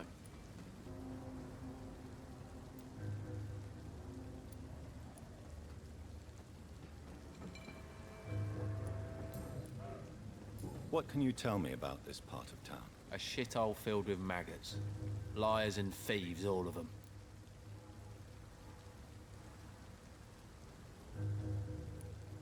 Are you thinking about someone in particular? Nope. Hate them all. Especially these petty, whining little shitbag beggars. Is there no one who deserves your leniency, then? Well, Tom from our local is somewhat of a decent bloke. At least, unlike most maggots, he knows how to listen without opening his trap.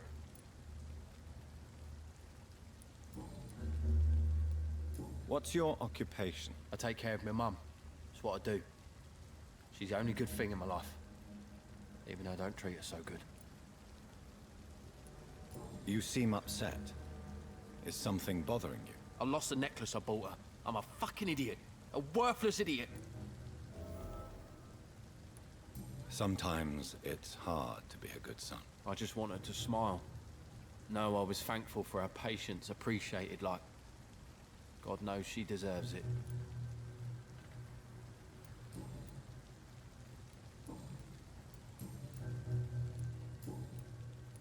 Any chance you can help me find Sean Hampton? The sad saint. Why would you talk to that cunt? Actually, that's confidential. Really? Well, go ask someone else then. I'm sure Tom Watts will gladly answer you.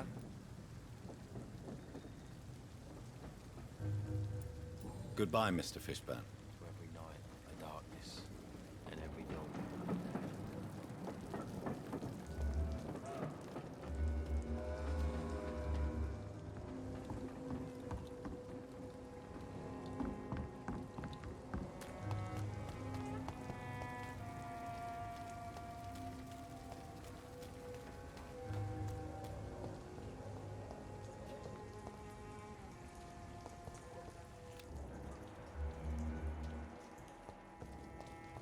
Some call this the bad... Hello, boy.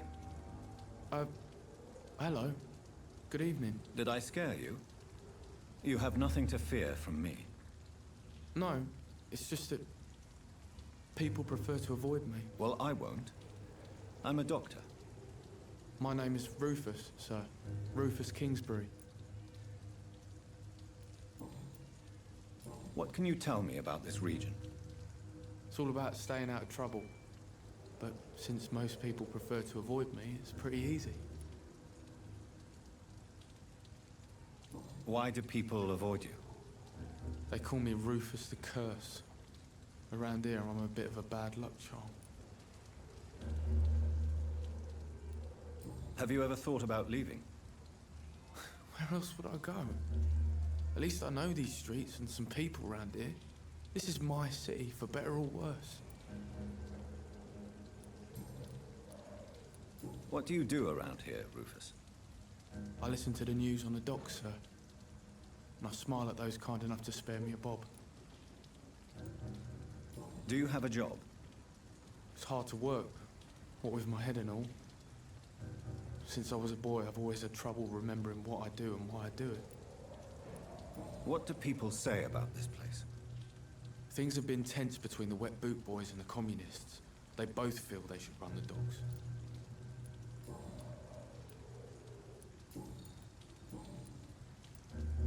Are you alone? Where is your family? I don't have any. My parents are dead. So you have no home? You're sleeping rough? No. I mean, yes. I live on the streets. I have no home.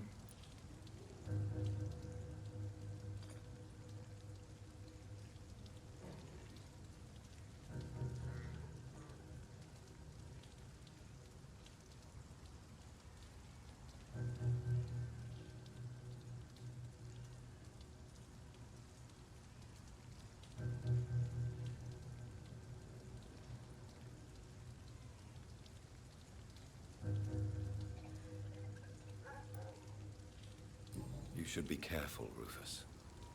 There are things that lurk in the shadows of this city.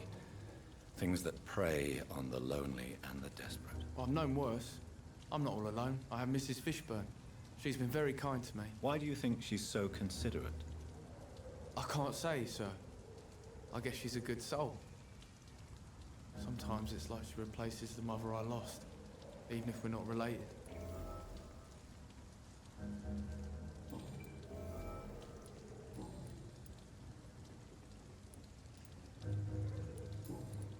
Do you know a man who lives in this part of town? A man named Sean Hampton. I'm looking for him. Sorry, sir. I don't know a lot of folks around here. Most prefer to avoid me. Well, I don't think you should talk to him. He may be very sick. Thanks for the tip. You might want to check the Turquoise Turtle. It's a pub not far from here. The barkeep knows everyone in these parts. So long, Rufus. Be careful. Take care. Some call this the bad part of town. But I've lived in worse.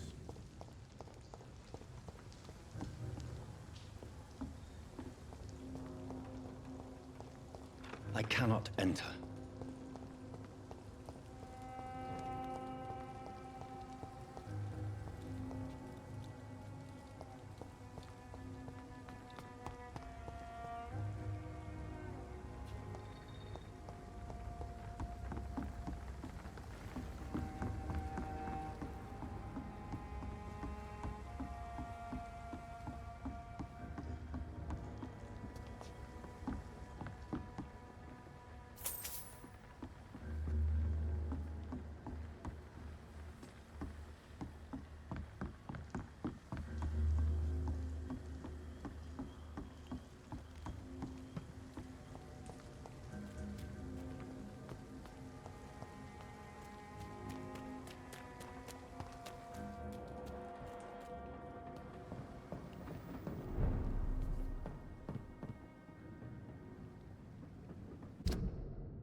From Seymour to my beloved mother Stella. Fishburne, that sneaky bastard.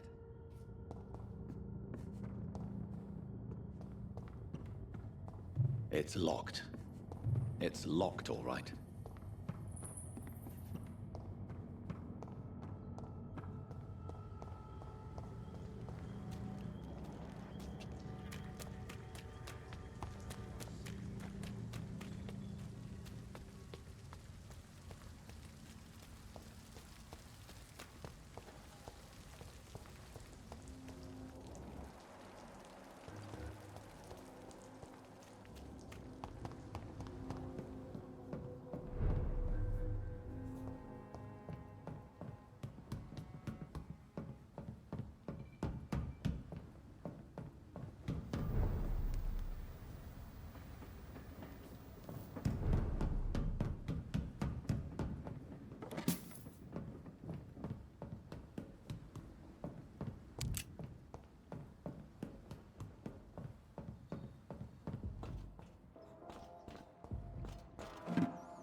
Good evening, Mr. Fishburne. Yeah.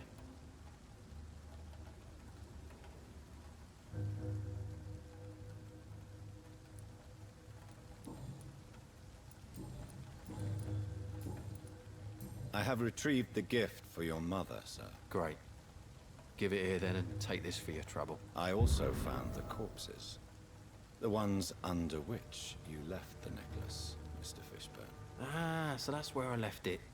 I can be a bit stupid sometimes.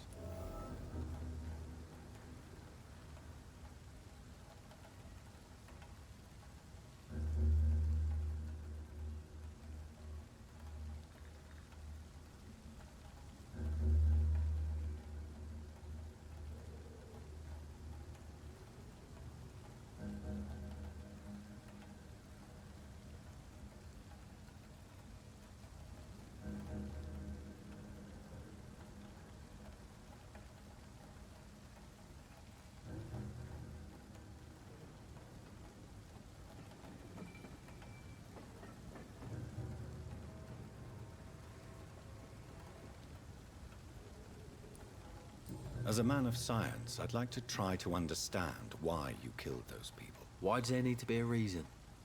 They were just there. It happened. That's all. You're not a mindless animal, Seymour. Surely you have something to say about these murders. Speak up and I will listen without judgment. Could be right, Dr. Reed. Maybe it'll do some good to confide in a gentleman like you. You being educated and all.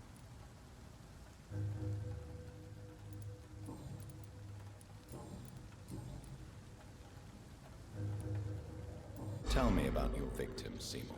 Who were they? Why them? Was there a link? Why should there be? They just kept getting on my nerves at the worst times, that's all.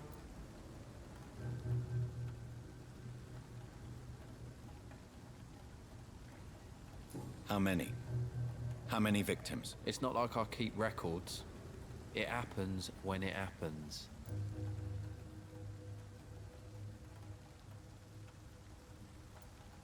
You feel nothing, do you?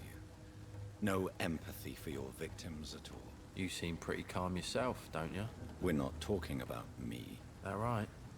Well, our calm's the only thing we have in common then.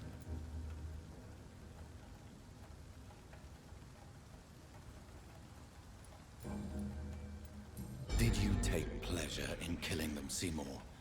All those people, all those lives extinguished. I take no pleasure from it. Just gives me peace.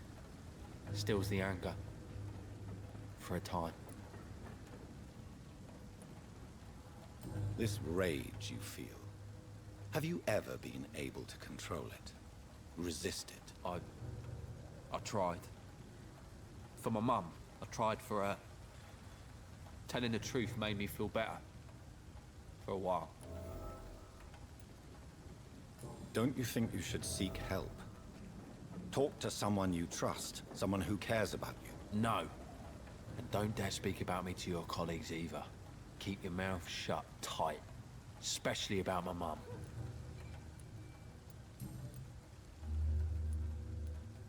Why is your mother protecting you, Seymour? I'm her son. She's the only one who knows me.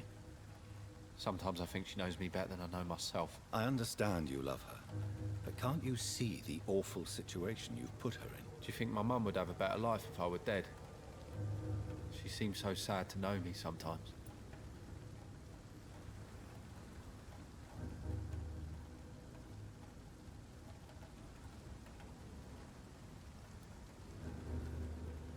I understand your mother's situation. Obtaining justice at the price of betraying her own flesh. It's quite a dilemma. It might be my mum's wish that I end up swinging from a hangman's noose. But she wouldn't want to be the one who ties a knot round my neck.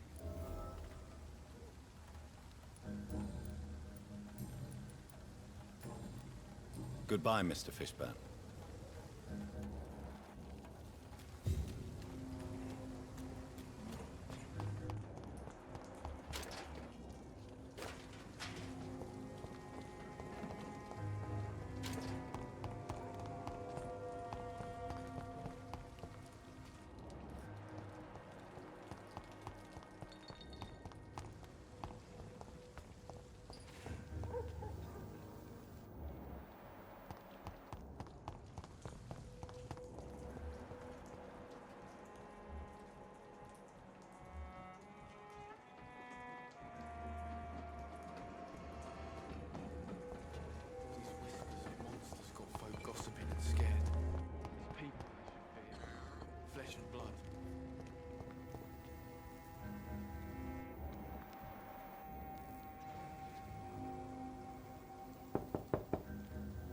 Good evening, madam.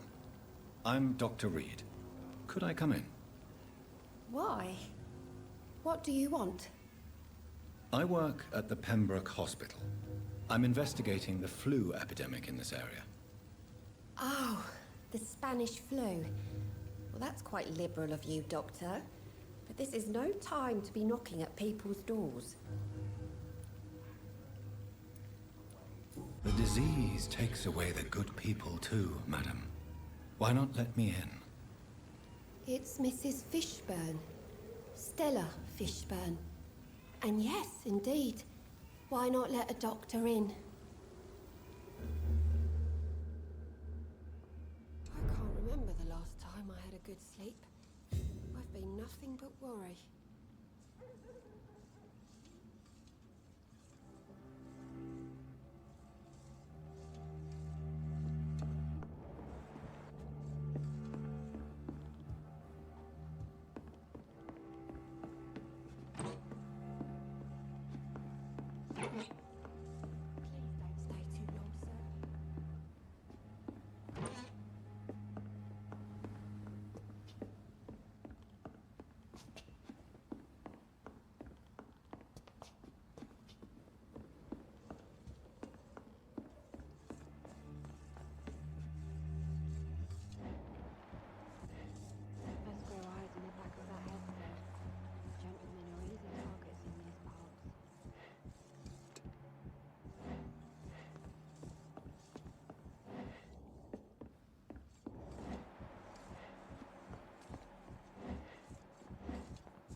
So you have questions about the flu, then?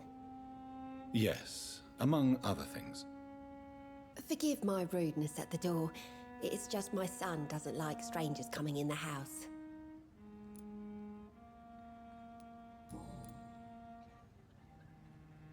How is life around here?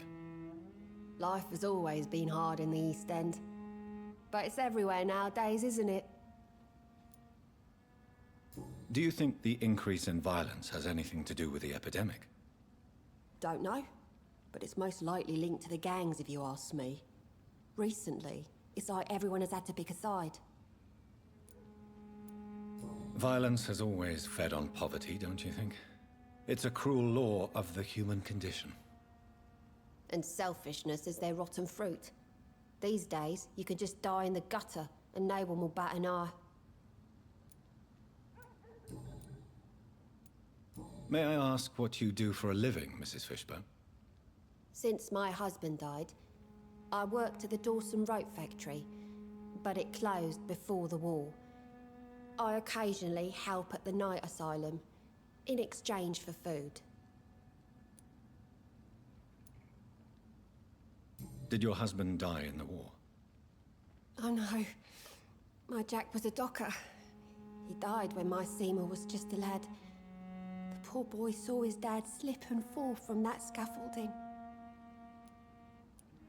How do you pay the rent, then? My Seymour works at the docks, just like his dad. He's very attached to the house he grew up in. It's not always easy, but we get by all right.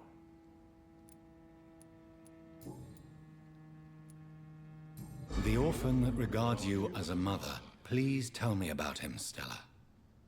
You mean Rufus? I wish I could do even more for the poor boy. Most people are so selfish. But you're not. Years may have passed, but I haven't forgotten how it feels to go through days with nothing but an empty stomach.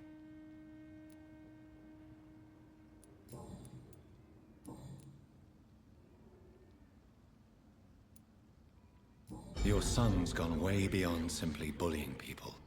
He has a taste for blood, and you know it, don't you, Stella? One night, he told me straight up, in his own words. It was several days after one of his episodes. Why did he confess? Did you suspect something? No. I guess he wanted his old mum to help him fight his, demons. Did Seymour tell you everything that night? More than I could stand. The words he used to describe his hate, his rage, how he feels when he's done it.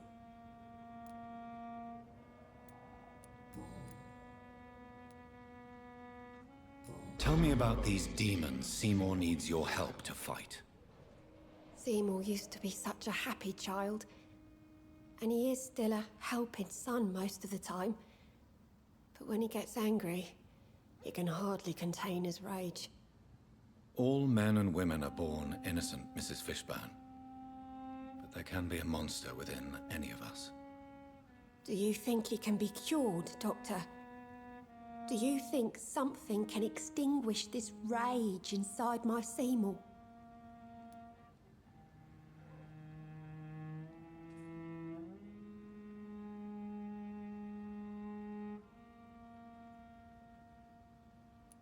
Science has only just begun to investigate the mysteries of the human mind. Currently, we have more assumptions than fact. There ain't no hope, then. Somehow, somewhere, my son has turned into a monster, and nothing will bring him back. Stella, I know you are ashamed of your son's crimes. So why do you protect Seymour? I can't report my own son, can I? Not a burden I could bear. Burden? How do you mean? They'd hang him for sure. I won't send my only son to his death.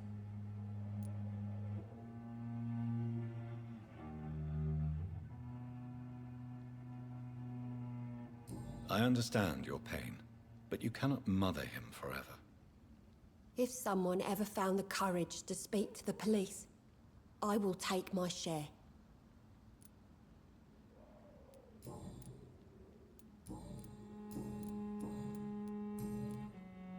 I'm trying to locate Mr. Sean Hampton. Do you know where he could be? You talking about the one everyone calls the sad saint? The man who takes care of the homeless? The very same, Miss Fishburne. I'm sorry. I don't know where his shelter is. But if you ask around, I'm sure you'll get your answer. Goodbye, Miss Fishburne. Take care of yourself.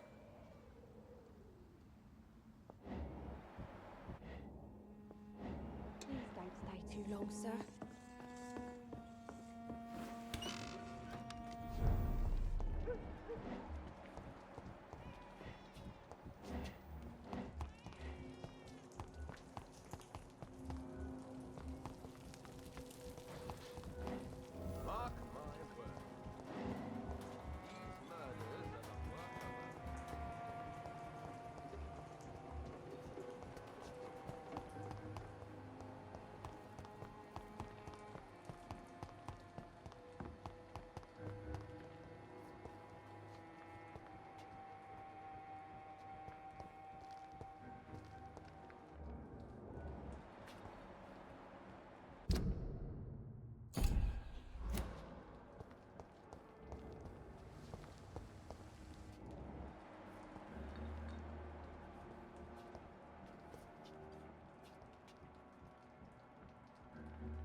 People they should fear, flesh and blood.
Seems like the guard of pre-Renaissance should hunt this trail too.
Easy does it, boys. We can do this, vermin. Run this box down! We've got one of them. I'll kill you! Fight for this! I'll kill it!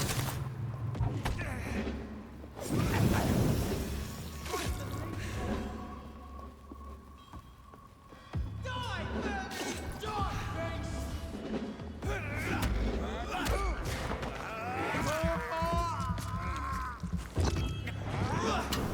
bloody crime! Burn it, boys!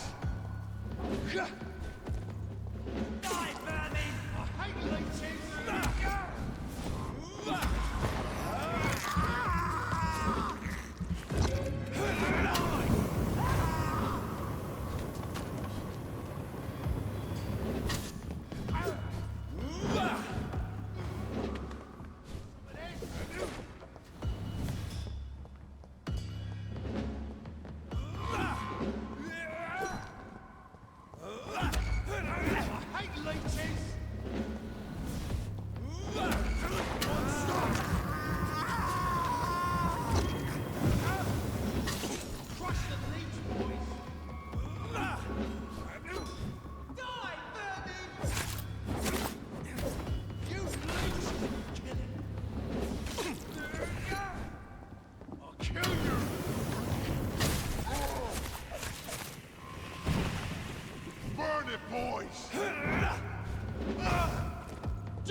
Some of this? Crush the leech, boys! Die, you leech! Kill him!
The wounds on this corpse are deep, the result of rabid rage. If this is Sean's doing, he's become a murderous beast.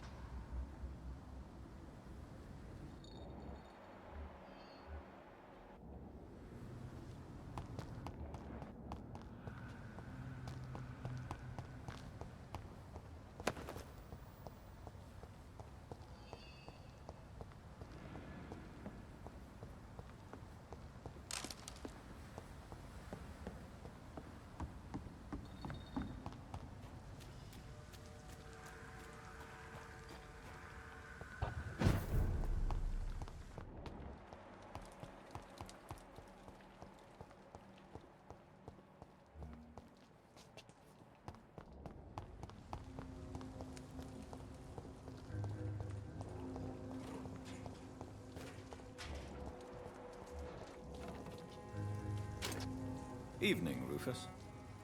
Evening, Mr. Reed.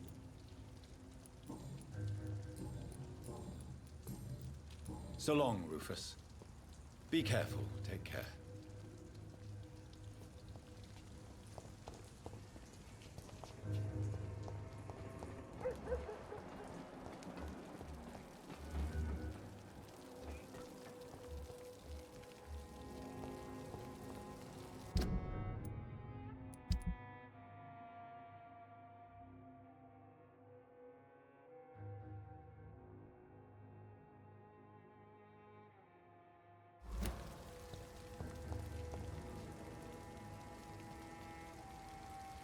Good evening, sir.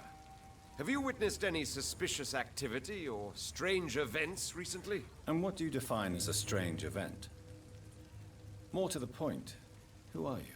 My name is Ichabod Throgmorton, vampire hunter extraordinaire and warden of the East End. A vampire hunter? Really? I know what you're thinking. I'm just another lunatic howling at the moon, but I'm not. The bloodsuckers exist, and they're close. Mr. Throgmorton, I'm Dr. Jonathan Reed. I'd like to hear more about these vampires you're hunting. A man of science? Well, I'll be glad to enlighten you.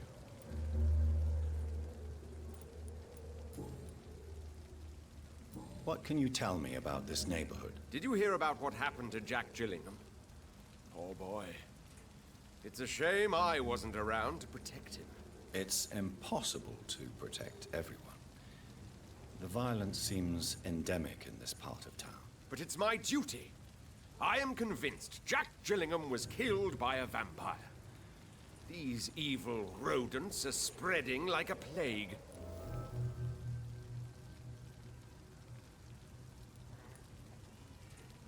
So, how exactly are you protecting these people?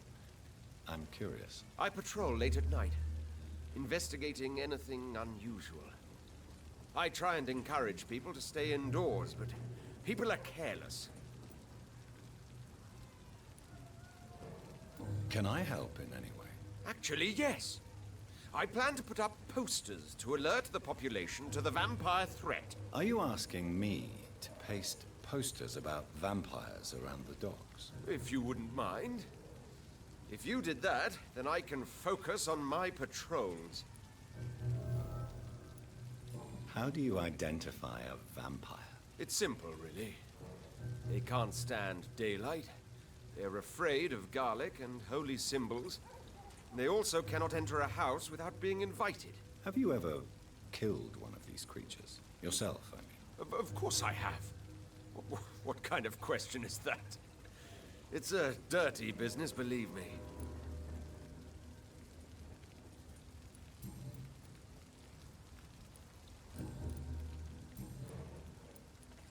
Have you heard of the Guard of Priwen? Of course. They're dedicated hunters. A little militant for my taste, but they do let anyone join.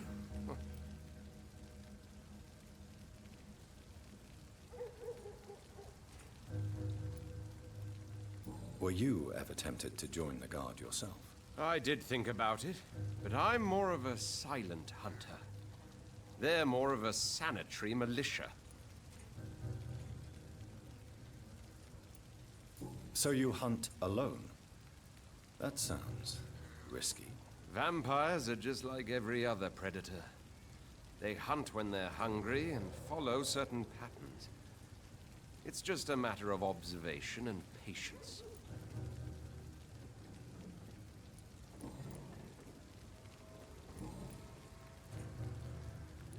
I'm looking for Sean Hampton.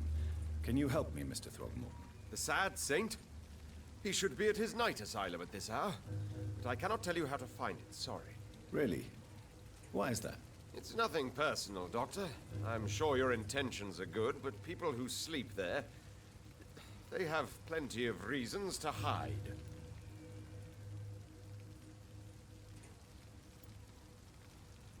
I could make you tell me, but I respect your refusal. You really believe Sean is a saint, don't you? All I will say is this. Gossip has it that when he was a child, he was molested. By a priest of all people. Funny thing is, though, it only strengthened his faith. Maybe at least you can tell me who could help me find him. Tell you what, go and chat with Tom Watts. He's a bartender and good judge of character. If he talks to you, then it's fine by me.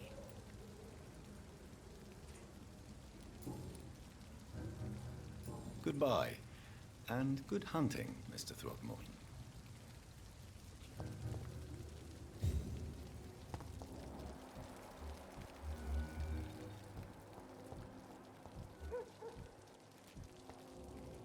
Not a drop of blood left in his body. This is the work of a vampire.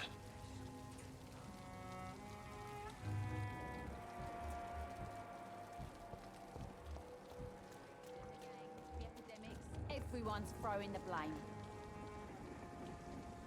Good evening, miss. I am Dr. Reed. May I ask you a few questions? Who are you? What do you want? As I just told you, I'm a doctor. From the Pembroke Hospital, actually. The Pembroke Hospital, you say? I ain't paying any bill left by Clay. I'm not here to collect payment, miss. Miss Edwina Cox. So what do you want then? Fancy buying something from me, maybe?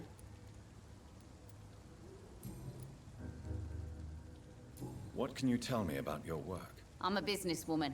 I buy and sell things, and I send my wet boot boys after anyone who don't play nice with me. Gang member and shopkeeper.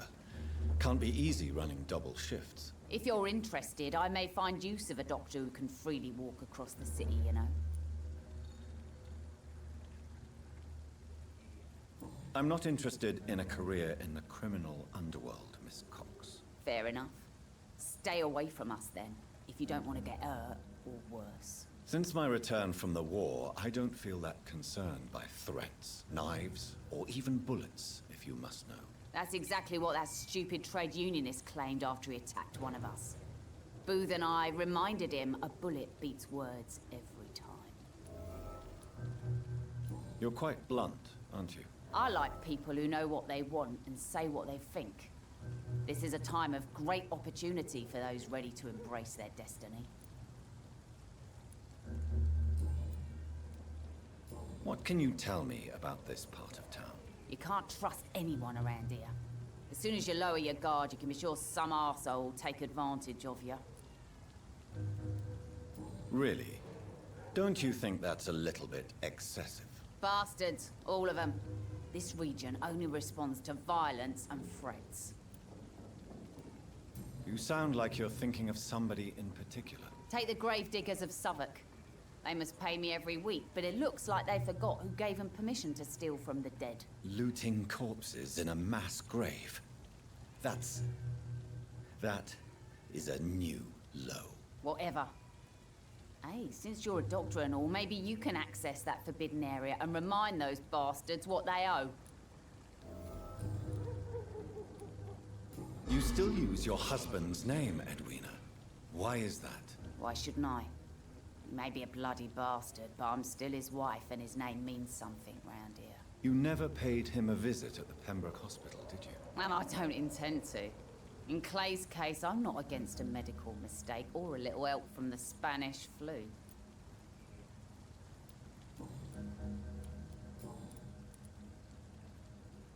Booth Digby looks at you with love-struck eyes. Tell me, Edwina, is the feeling mutual? You have no idea how refreshing it can be for a woman to receive all the pleasure she needs. For once. I'll take your word for it. What is it, Doctor? A woman's not supposed to talk about these things.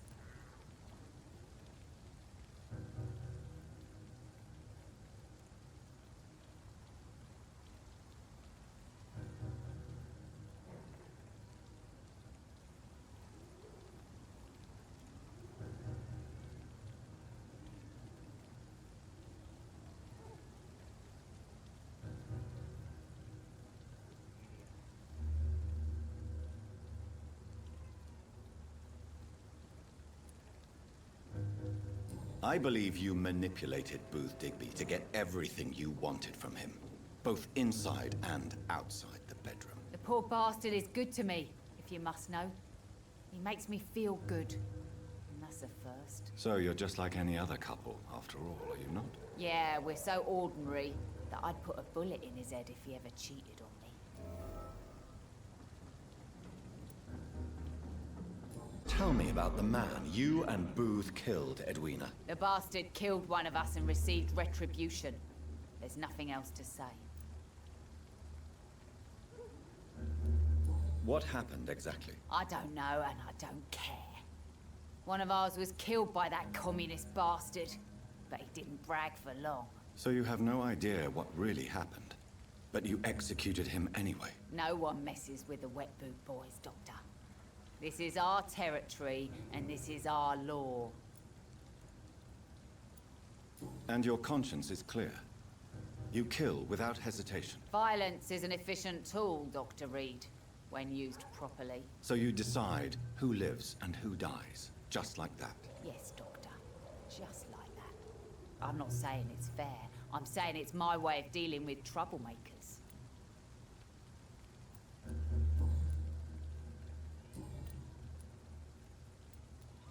I'm looking for Mr. Sean Hampton. Do you know where I could find him? The sad saint? I heard he was mugged or something. Yes, he was. But he left hospital recently. You don't say. Well, I suppose it's good news for the homeless and the useless. Ask them, they must know something.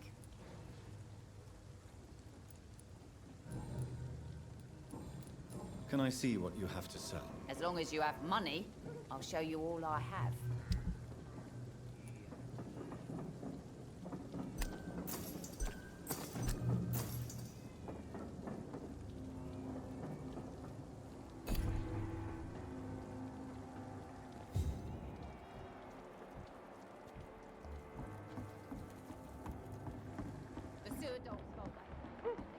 Perhaps we should have listened to what the idiot had to say first. You again. What do you want?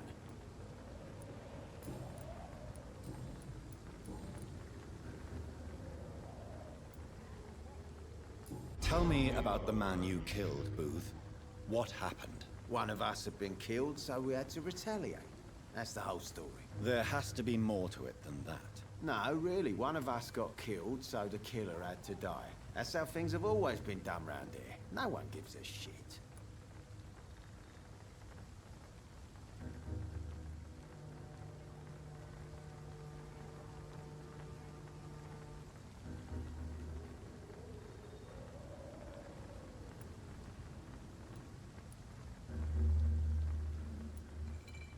Are you so heartless that you could pull the trigger and kill someone without even blinking? Have you looked around recently? Do you really think one more body will make a difference? Do you know Edwina suspects you to be unfaithful? Edwina's the one who asked to be called Mrs. Cox, even though Clay hadn't touched her for such a long time. You have not answered my question. She's a passionate woman. I've no doubt she'll shoot me down if I ever betray her, but that's not going to happen. I love her as she is.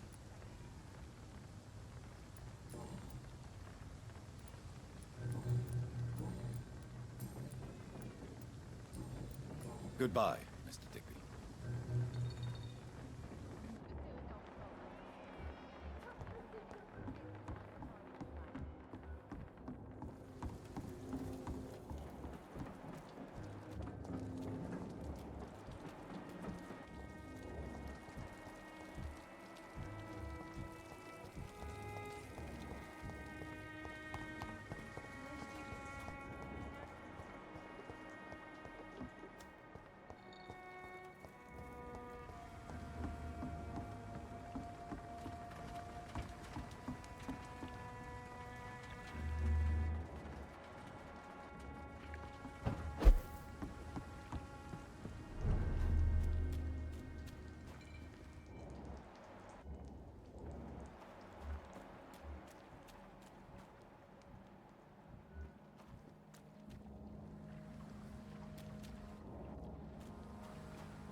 Good evening, sir. Whatever.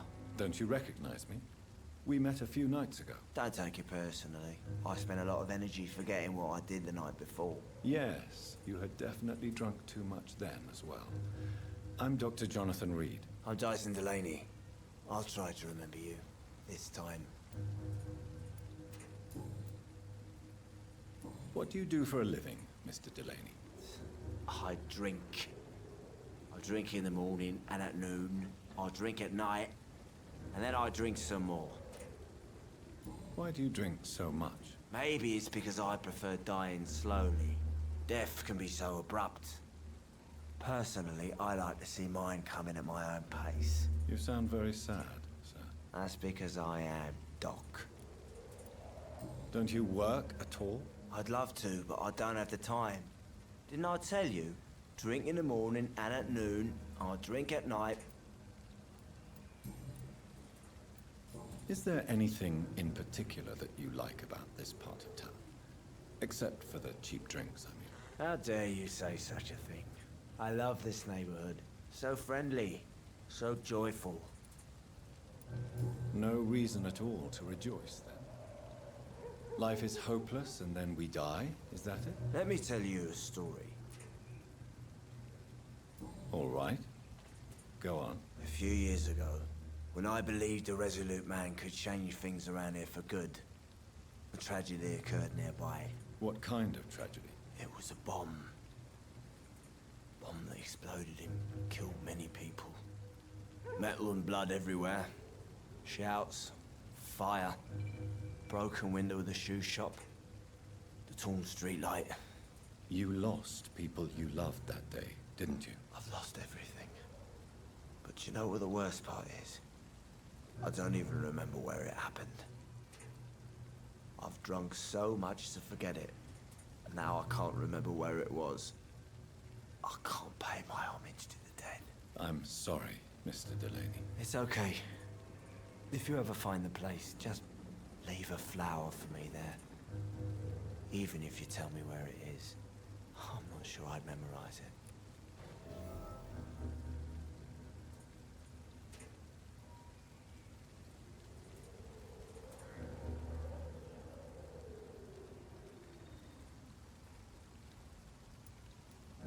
Is there anything in particular that you like about this part of town? Except for the cheap drinks, I mean. How dare you say such a thing? I love this. Why are you so cynical? Cynicism is the polite way to express despair, Doctor.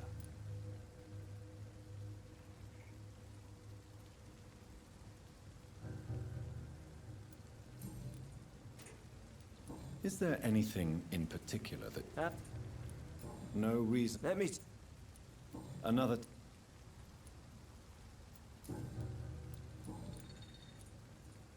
Surely you must have had dreams and expectations when you were young, like everybody else. Sure.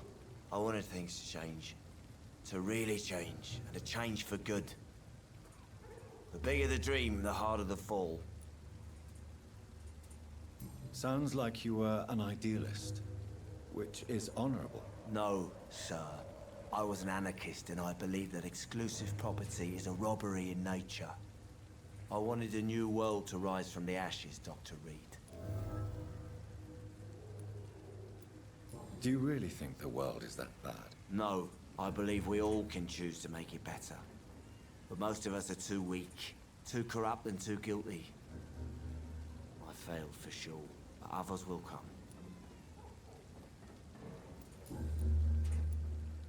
I want to know more about your past as an anarchist, Dyson. I'm still an anarchist, Doctor, make no mistake. I just reject violence as a tool to change the world, unlike my comrades. Do you still see your comrades, then?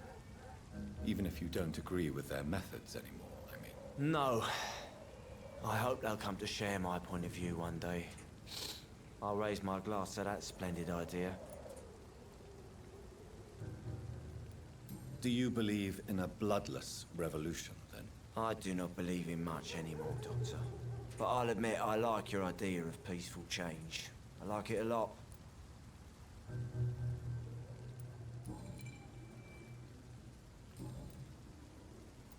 I'm looking for Mr. Sean Hampton. Do you know where I could find him? I really don't know. I heard he'd been abducted, and I don't know if he's back. Who could tell me then? About the sad saint. I try asking Tom Watts about him. Goodbye, Mr. Delaney. Good evening. What?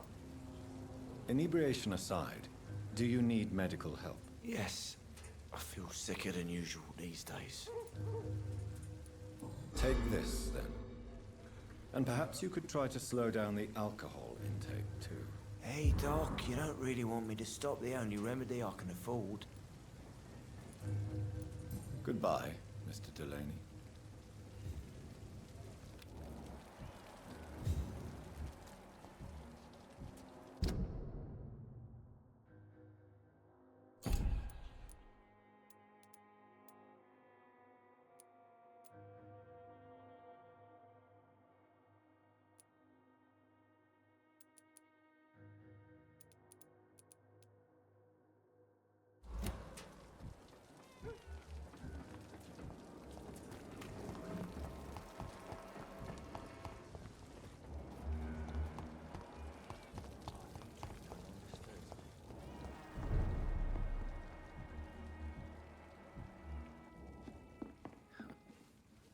Good evening, Tom. Good evening, sir. How are you tonight? Back to the docks, are we? You remember me, then? Of course I do.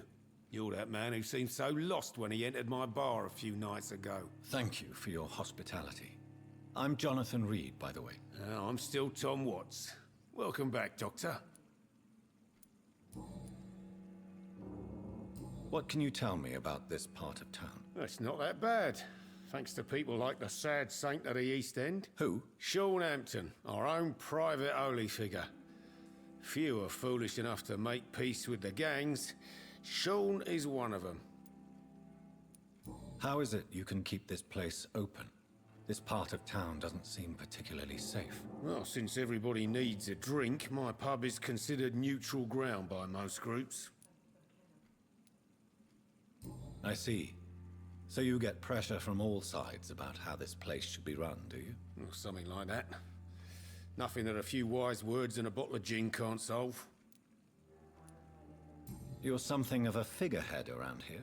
I'm only pouring alcohol for everyone to forget their troubles. Sean Hampton is the one giving them long-term hope. Since I'm here, is there anything I can do? Well, perhaps, Doctor. Peace partly depends on my stock of gin. With the epidemic, my supplies are running low. How could a physician help you in this matter? I have a small warehouse just past the quarantine line. Perhaps, with you being a doctor, you could go there and come back? Doctors aren't immune to disease, you know. Very well. Show me where it is. I'll see what I can do. Oh, thank you, sir. Here's the key to get in. You're about to save many dry throats.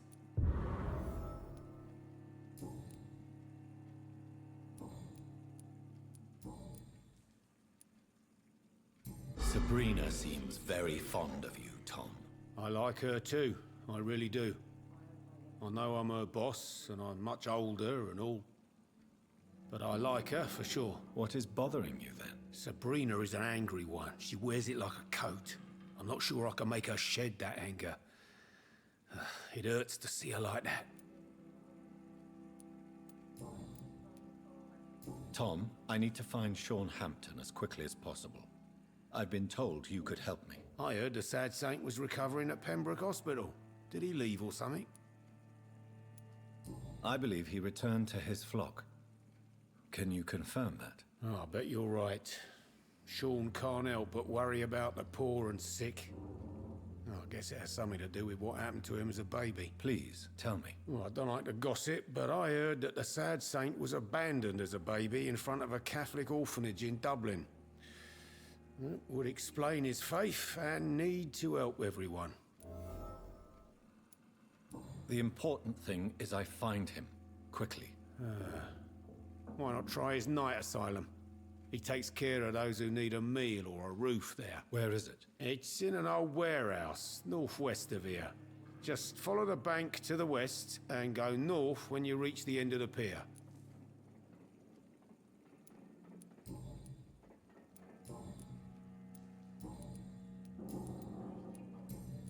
Goodbye, Mr. Watts.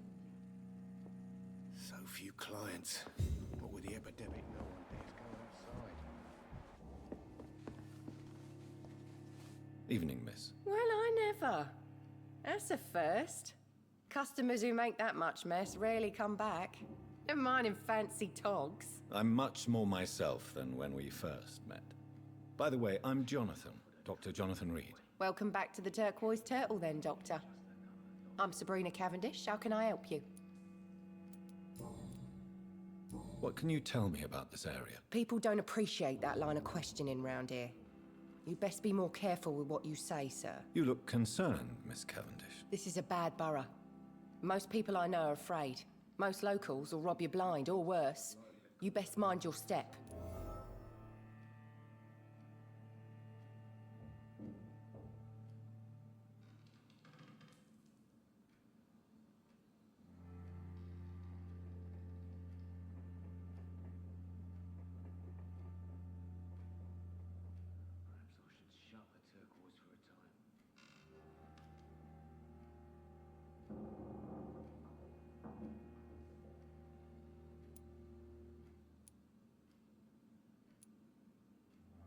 So you and your friends all feel in danger? No exceptions? Tom's the only exception I've come across until now. But he's not like everybody else. This place seems, how shall I put it, very colorful. I'm sure it has plenty of stories to tell. We get people of all sorts here. It's that rare place in the docks where you can have a drink without being murdered. At least it's not happened yet.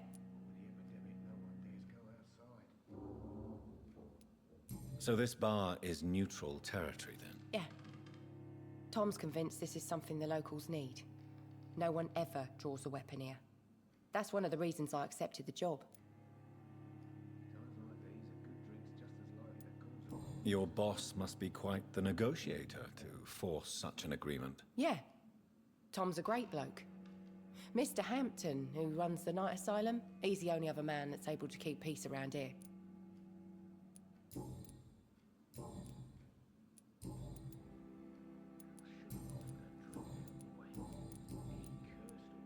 Excuse my curiosity, but where exactly are you from, Miss Cavendish? Something bothering you?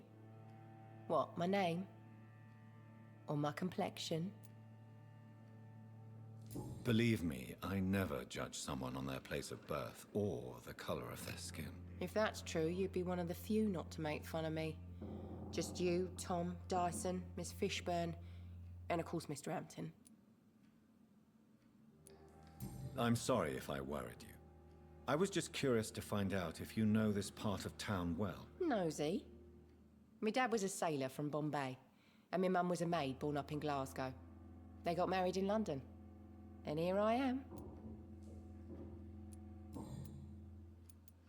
Sabrina, tell me about your true feelings for your boss. I love Tom. Not ashamed of it. Don't care if the customers joke about it, neither. Who's mocking you? I mean, we're always together. People will talk, won't they? Does Tom love you? Yeah, but he's always reluctant to take it further. It's not because I'm younger, or because of the colour of my skin. He hates jokes about us.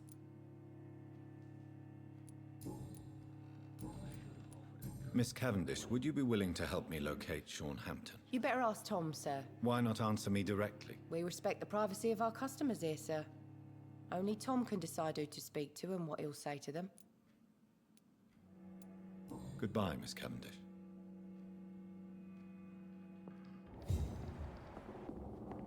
Times like these.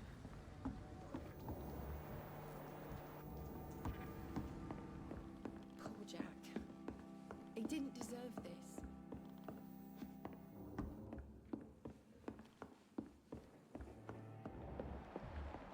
So few clients. What with the epidemic, no one dares go outside.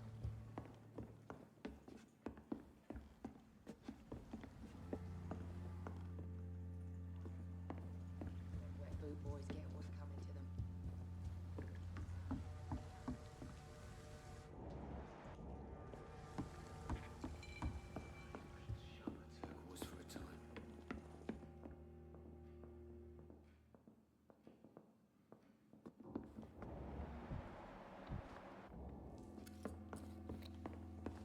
Are they stupid or something?